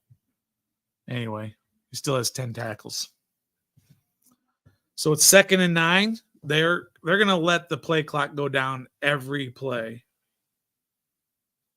Still 11 and a half minutes to go in this game. So Stafford is in the shotgun. He'll still hand it off to Williams going right up the middle, and he gets a first down. Gain of about 15. Unbelievable. 13-yard gain. Right up the middle. And that's where Khalid Hudson's struggles. He's not big enough. When a guard comes to pull, he's done. He's got no shot. So that's not a good place for him. But it's another first down. They've rushed for 132 yards today. They only average 109.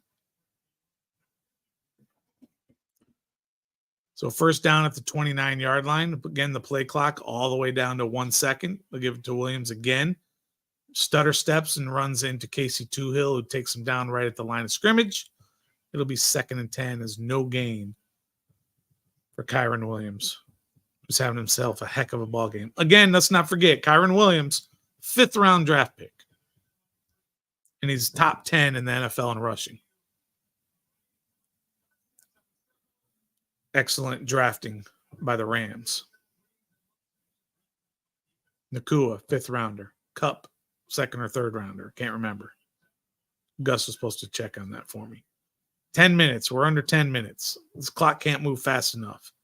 2nd and 10 from the 29. Stafford in shotgun. He throws a quick out to Kupp for about 4 yards. That's going to bring up 3rd and 6.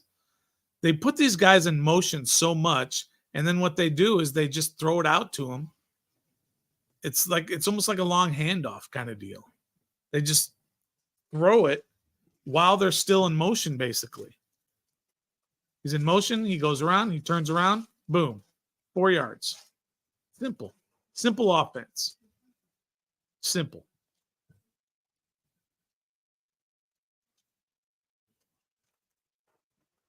Stafford is in shotgun on 3rd and 6, right at the 25-yard line. Stafford will drop back. There's a blitz. He throws sidearm to Nakua, who should have caught it for a big gain. Excuse me. But he drops it. That will bring out the field goal unit. So the Commanders are going to give up 30 points again. That was a great throw from Stafford. Sidearm around some defenders, right to Nakua in perfect stride, and Nakua just dropped it.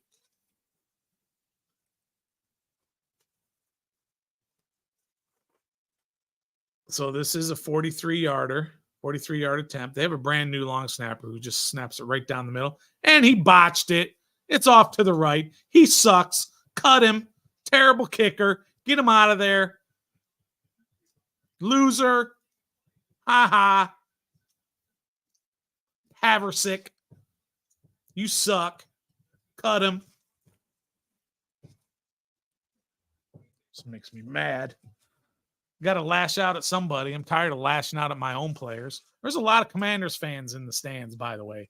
A lot. A lot. If Washington was winning this game, they'd be talking all about how many are out there. McVay's like, I need a new kicker. Let's trade Joey Sly to the Rams. You give us Kyron Williams. Oh, Jacoby Brissett's in the game. Oh, my God. Oh my God. The white flag has been thrown. Jacoby Brissett's in the game. Jacoby runs to the right. He fakes a dude out. He slides after about an 8-yard gain. There is a flag on the play. It's probably going to be holding. What is going on? Why is Brissett in this game? Howell hasn't been beat up. Are they pissed at him? Hands to the face on the defense. End of the run. Added on. Let's go. I am way, way, way, way against Jacoby Brissett being in this game. There's no reason. This whole season, especially these last 4 games, is all about Sam Howell. And now you're going to put Jacoby Brissett in the game just because Sam's having a tough time? This is not good. This is bad. Swing pass to Gibson. Gibson gets about 3 yards before he's taken down. What are we doing?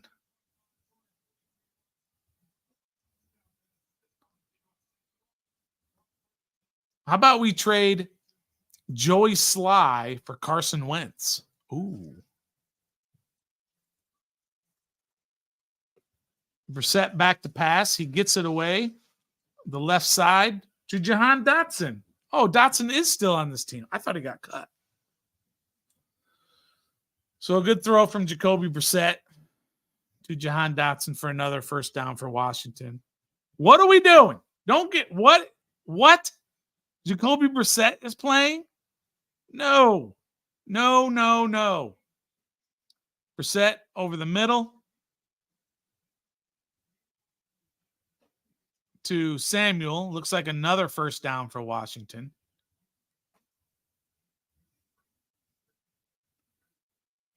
I have a big problem with this.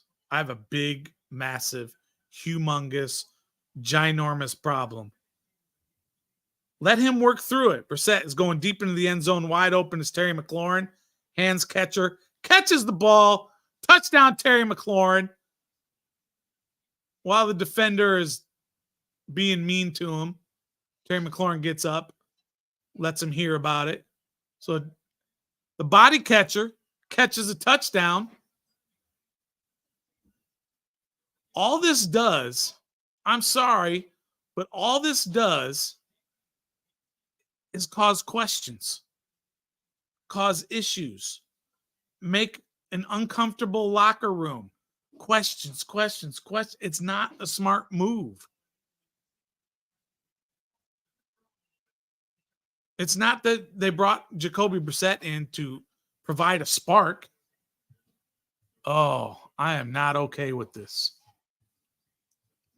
I am not okay with this at all. Let me add the points for Washington. So it's 28-14 now. The Rams are up. I am not okay with this. I got to see what the Twitterverse is saying. I am not okay with this. I am not okay with this. Now we have to have this talk every day. I'm not okay with this.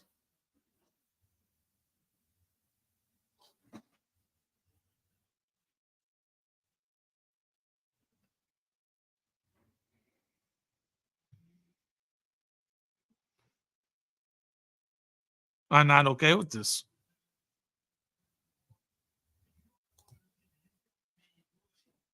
Yam. Love you, Yam. Be careful today. Hit our instant reaction later where I didn't think it was going to be this, but it's going to be all about Jacoby Brissett. Doesn't need to be. Here we are. That's all we're going to talk about for the next week now. I don't like it. I don't like it.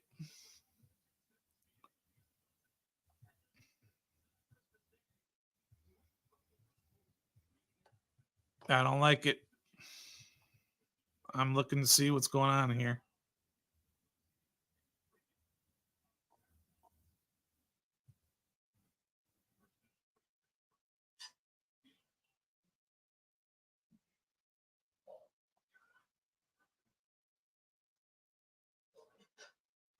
Oh, and by the way, Nick Gates was in at center.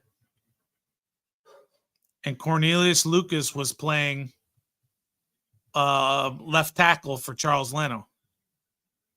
They're saying Larson and Leno are out with injuries. Sam Howell was not.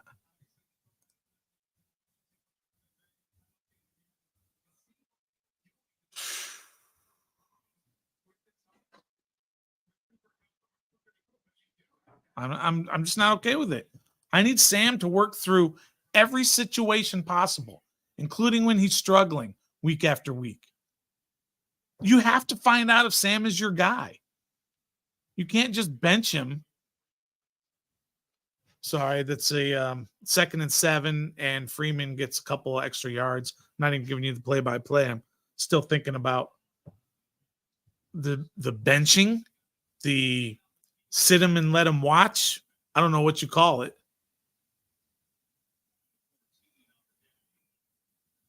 But I just don't like Jacoby Brissett being in the game at this time. There are times where it might be. If it's 28-7 with 2 minutes left, I might do that. Dang it. I didn't want to have to talk about this for the next month. Now we have to. Stafford's back to throw, and he is wrapped up, and he is sacked by Deron Payne. Hey, look, they're punting it with 5:45 to go, and Washington's going to get the ball after having just scored a touchdown. Are the Commanders back?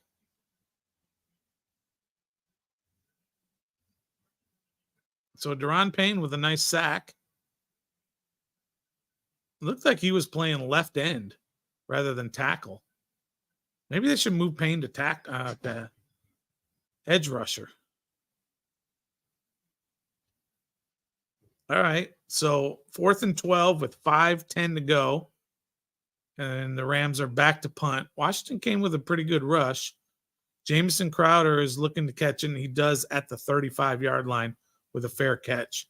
Or I guess Jacoby Brissett's coming back in, along with Nick Gates and along with with Cornelius Lucas.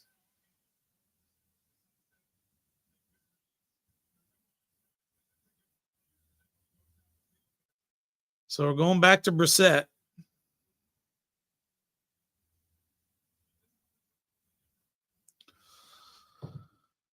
Yeah. I don't know what I want to happen here. I'll be honest. I might want him to throw a pick just so we don't have to talk about it. But yeah, Nick Gates is in the game. So you got Gates, Sadiq Charles, and Cornelius Lucas on the left side, middle to the left. Brissett's back. He's got plenty of time. He throws it over the middle. And he's got Terry McLaurin again for a catch. These stats this is what you call stat padding. This is a Kirk Cousins special here. Oh, what am I not supposed to do? Oh, want him to throw a pick? Yeah, you're right. I don't really, but just so we don't have to talk about this. I don't want to talk about a quarterback controversy.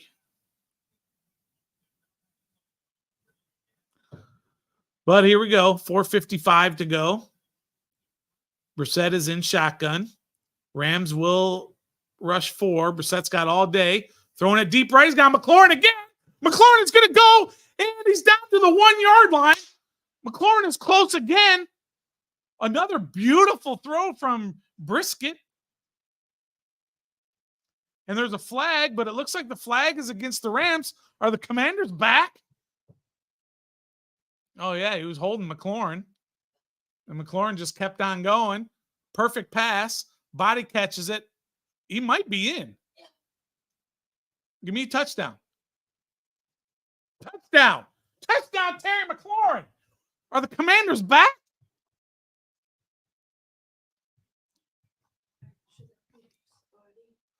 Please. Oh, really?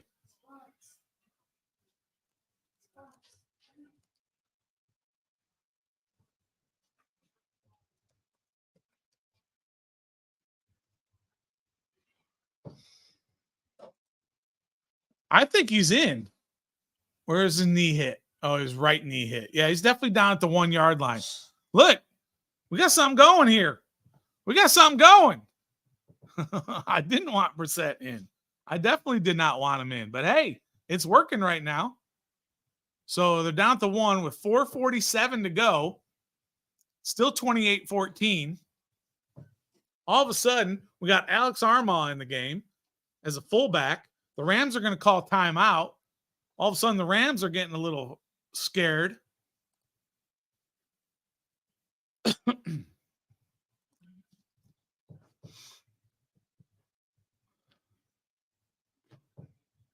(28-14).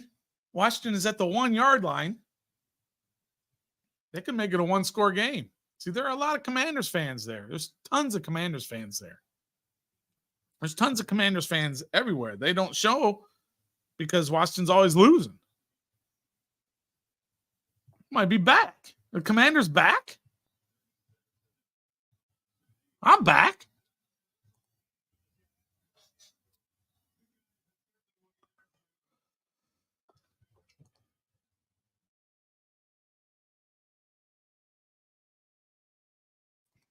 All right, here we go. 1st and goal. There's Hog Farmer. I forget his name. I always forget his name. Here they are at the 1-yard line. Nick Gates in at center. Alex Armagh is the up back. Gibson is the back. He gets it. Oh, it's Rodriguez who gets a little bit, but only about a yard as Aaron Donald continues to try and pull him away. So it's going to be 2nd and goal. Let's go. Come on. You don't have the luxury of going back into the huddle and talking about it for an hour. But a good push by this Rams defensive line. Rodriguez really didn't get anything. So it's going to be 2nd and goal from the 1. Taking a little too much time. Let's go. Do have all 3 timeouts. The Rams are late, substituting late.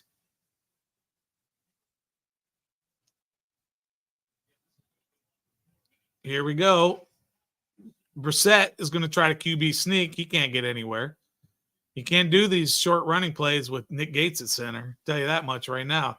That's going to bring up 3rd down and goal. Needed a quick touchdown here. Let's go. Let's do the tush push. Jesse, we wasting too much time. Let's go. Why is it taking so long to get a play in? You know what the play. It's not like you have to see if you got a bunch of yards. You should know already what the play is well before. The play clock's all the way under 10 again. Now you're under 3.5 minutes to go. You might have to call timeout. 5, 4, 3, 2, 1. They snap it. Brissett's looking. He throws across the middle. You got a touchdown for Logan Thomas. There is a penalty. It looks like Logan Thomas is going to get called for offensive pass interference.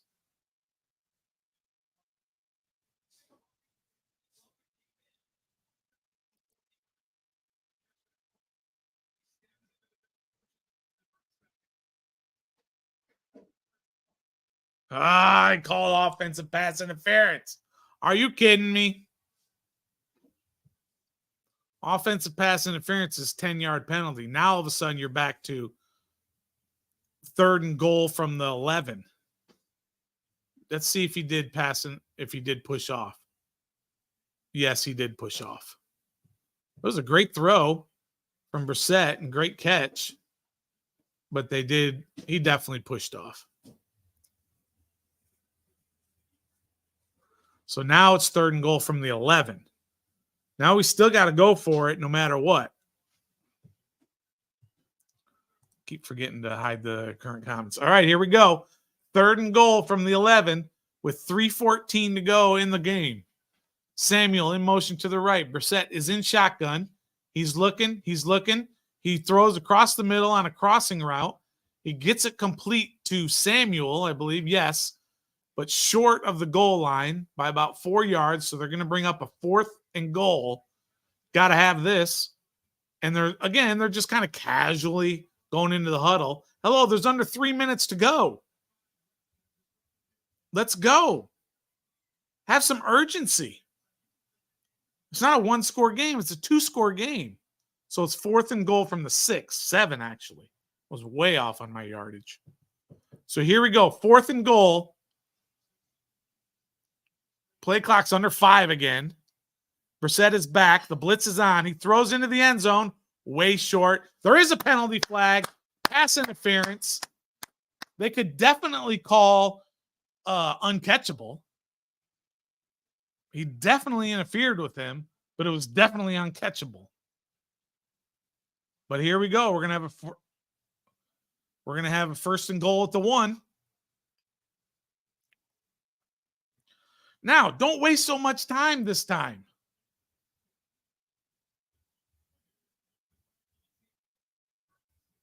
I guess that probably could have been catchable if he had not interfered. So I take that back.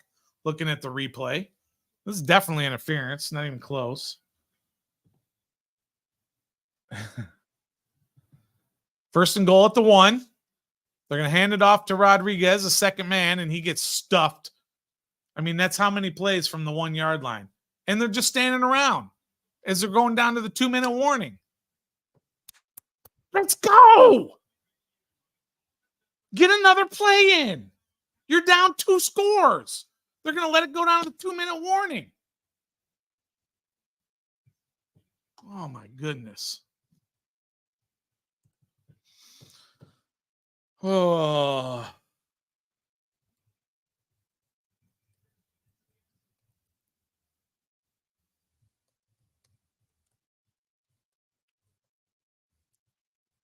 That was just not good clock management.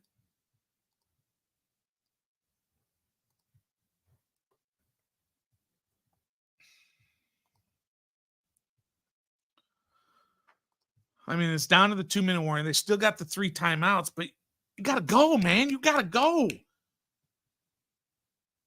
4.5 minutes left, and you're just letting the play clock go all the way down to under 5 seconds.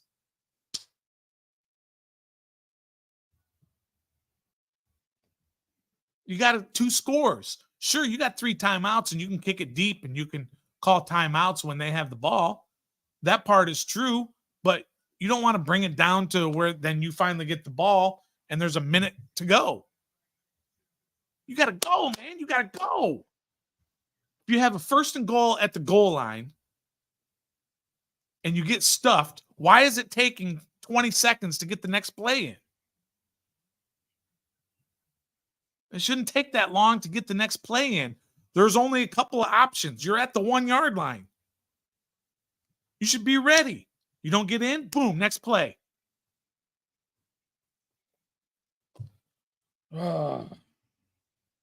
These are the things I want to talk about. I want to talk about Brissett versus Sam Howell. Clock management, bad.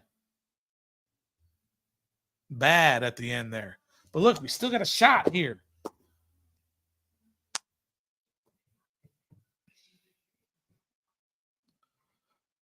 I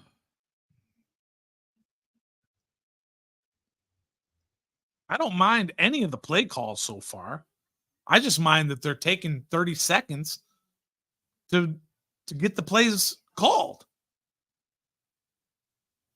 You know what the deal is.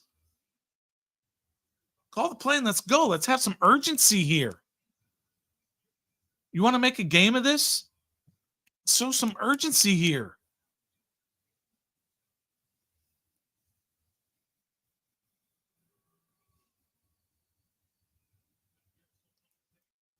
Magic in the his owl. This is his 2 teams, right?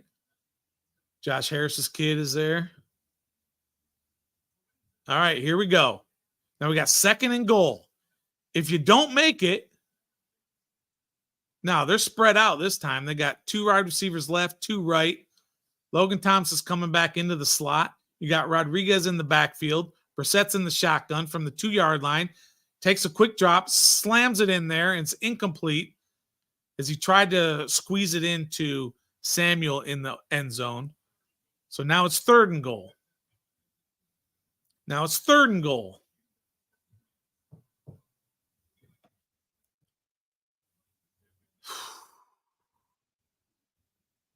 See, now it only took 4 seconds and an incomplete pass, and it stopped the clock. Okay.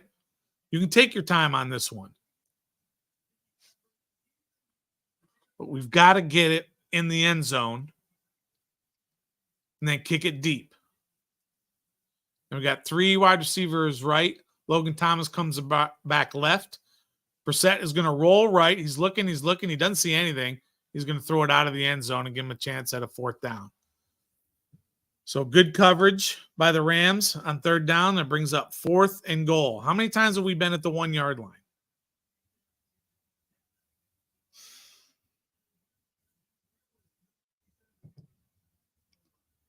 So we got a 4th and goal, obviously going for it. Field goal does you no good. Got to go for it again. Brissett can't hear the play call. We're down to 15 seconds. The headset's been turned off. Jacoby Brissett is probably calling this play. I think this is a Jacoby Brissett play. I'll be honest. I don't think he heard a play call. 5, 4, 3, 2, 1. He gets the snap. He's looking. He fires it in the end zone. It is caught for a touchdown by Curtis Samuel again. A 4th and goal touchdown pass from Jacoby Brissett to Curtis Samuel. We back. It's now 28-20. Joey Sly, don't screw up this extra point. The analytics say go for 2 here. I'm not an analytics guy in that way. Don't go for 2. If you go for 2 and you get it, then the plan is you'll be able to kick an extra point and win it on the next touchdown. But if you don't get it, then you're down to having to kick it. Another bad snap. Another bad snap. Another bad snap. And it was blocked. The extra point was blocked because of another bad snap.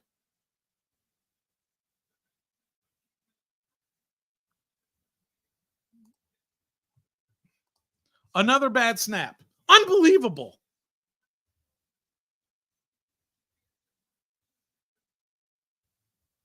And oh, by the way, they just didn't block the guy anyway. I don't care if it was a perfect snap, that was getting blocked.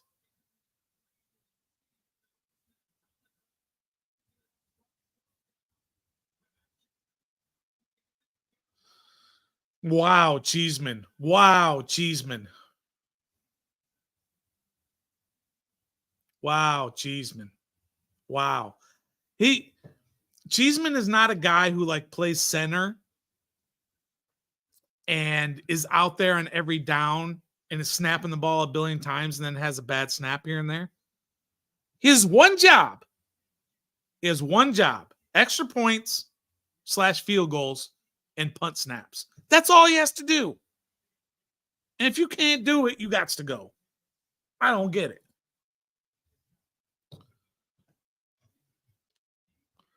Kick it deep. You got 3 timeouts. Kick it deep and stop them.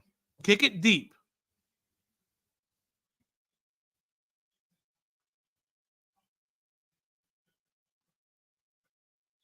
Kick it deep. Can't tell. It looks, yes, they're going to kick it deep. Nope, they are going for the onside kick. And Cooper Kupp knocks it out of bounds. Smart play. It was actually a good kick. It bounced up really nice, but it bounced up right to Cooper Kupp being back there, and he does a smart thing and knocks it right out of bounds. So excellent job by Cooper Kupp. So the Rams will get it. Minute 46. Washington has all 3 timeouts. Rams get 1 first down. It's over. But if Washington can stop them and get the ball back, they'll at least have a shot.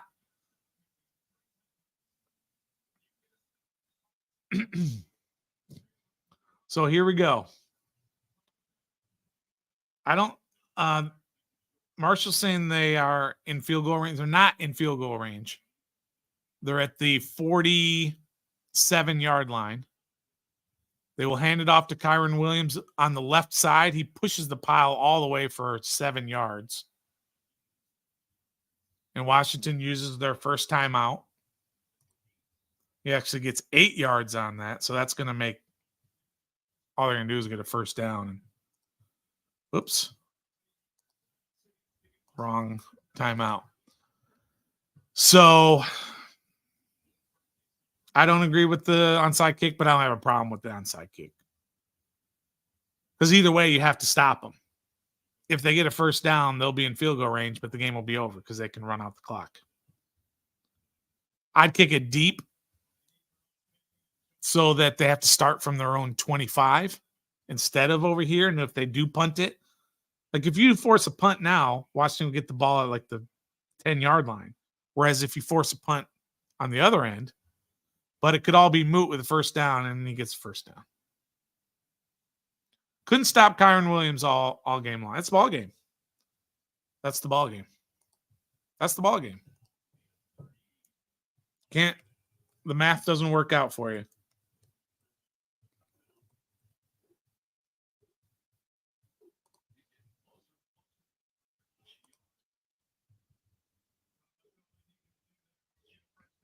Yeah, that's the ball game. That's the ball game.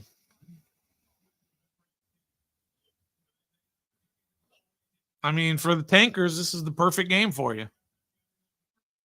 The Tankers love it. Howell played bad. It was a close game here at the end, but Washington loses. Tankers enjoy 4-10. Because Washington can only stop the clock one more time. And there's a minute 34 left. Do the math. Kyron Williams back up the middle again for another 6 yards. Washington will use its third and final timeout.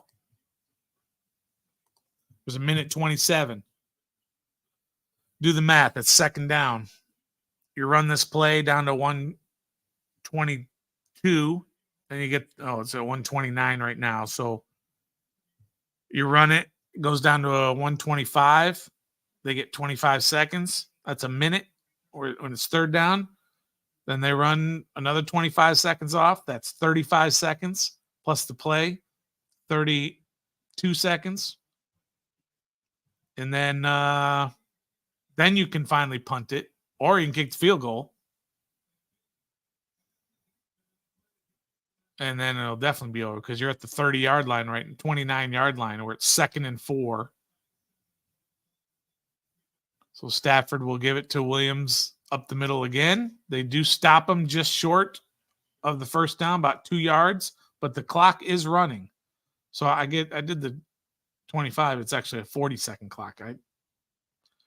I get those mixed up. My mistake. So this is going to go down to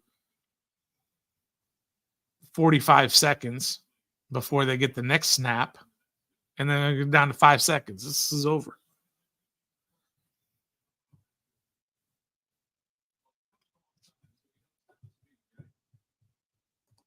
Yeah, I get it. They don't deserve to win. That doesn't mean they shouldn't win or should try to lose. So the Rams take a timeout right before the play clock expires. Yeah. All they have to do is snap the ball and take a knee because you hit that 40-second clock.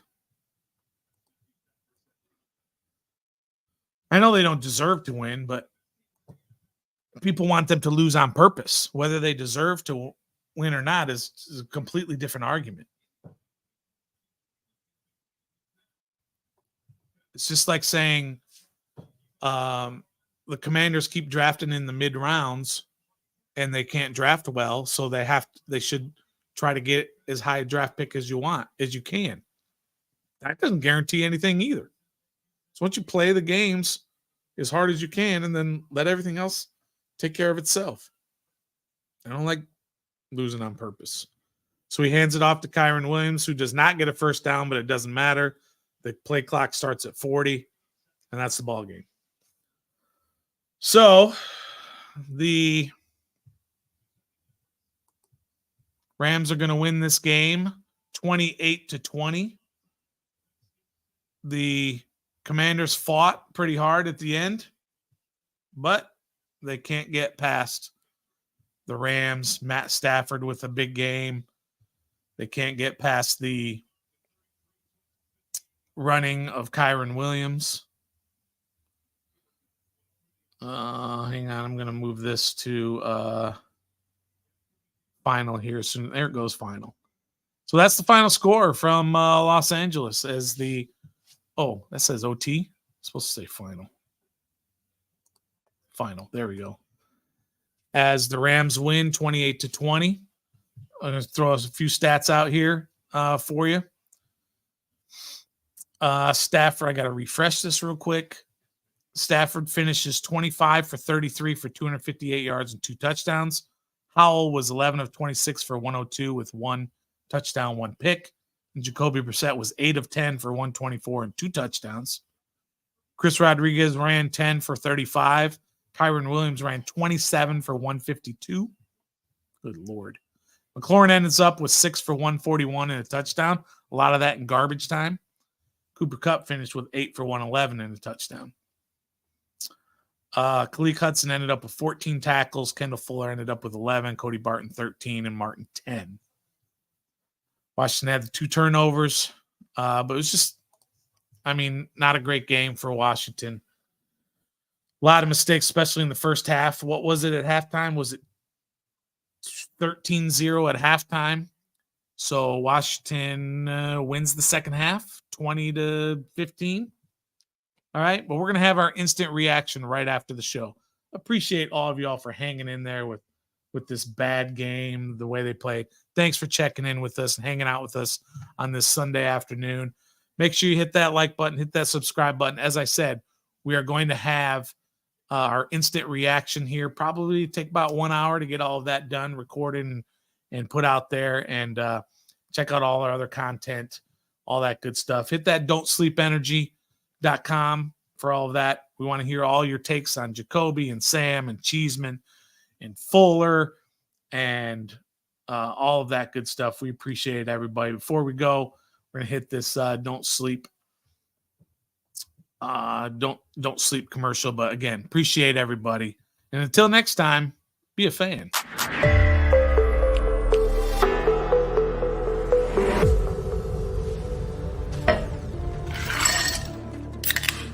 Don't Sleep Energy is a proud sponsor of Ref the District.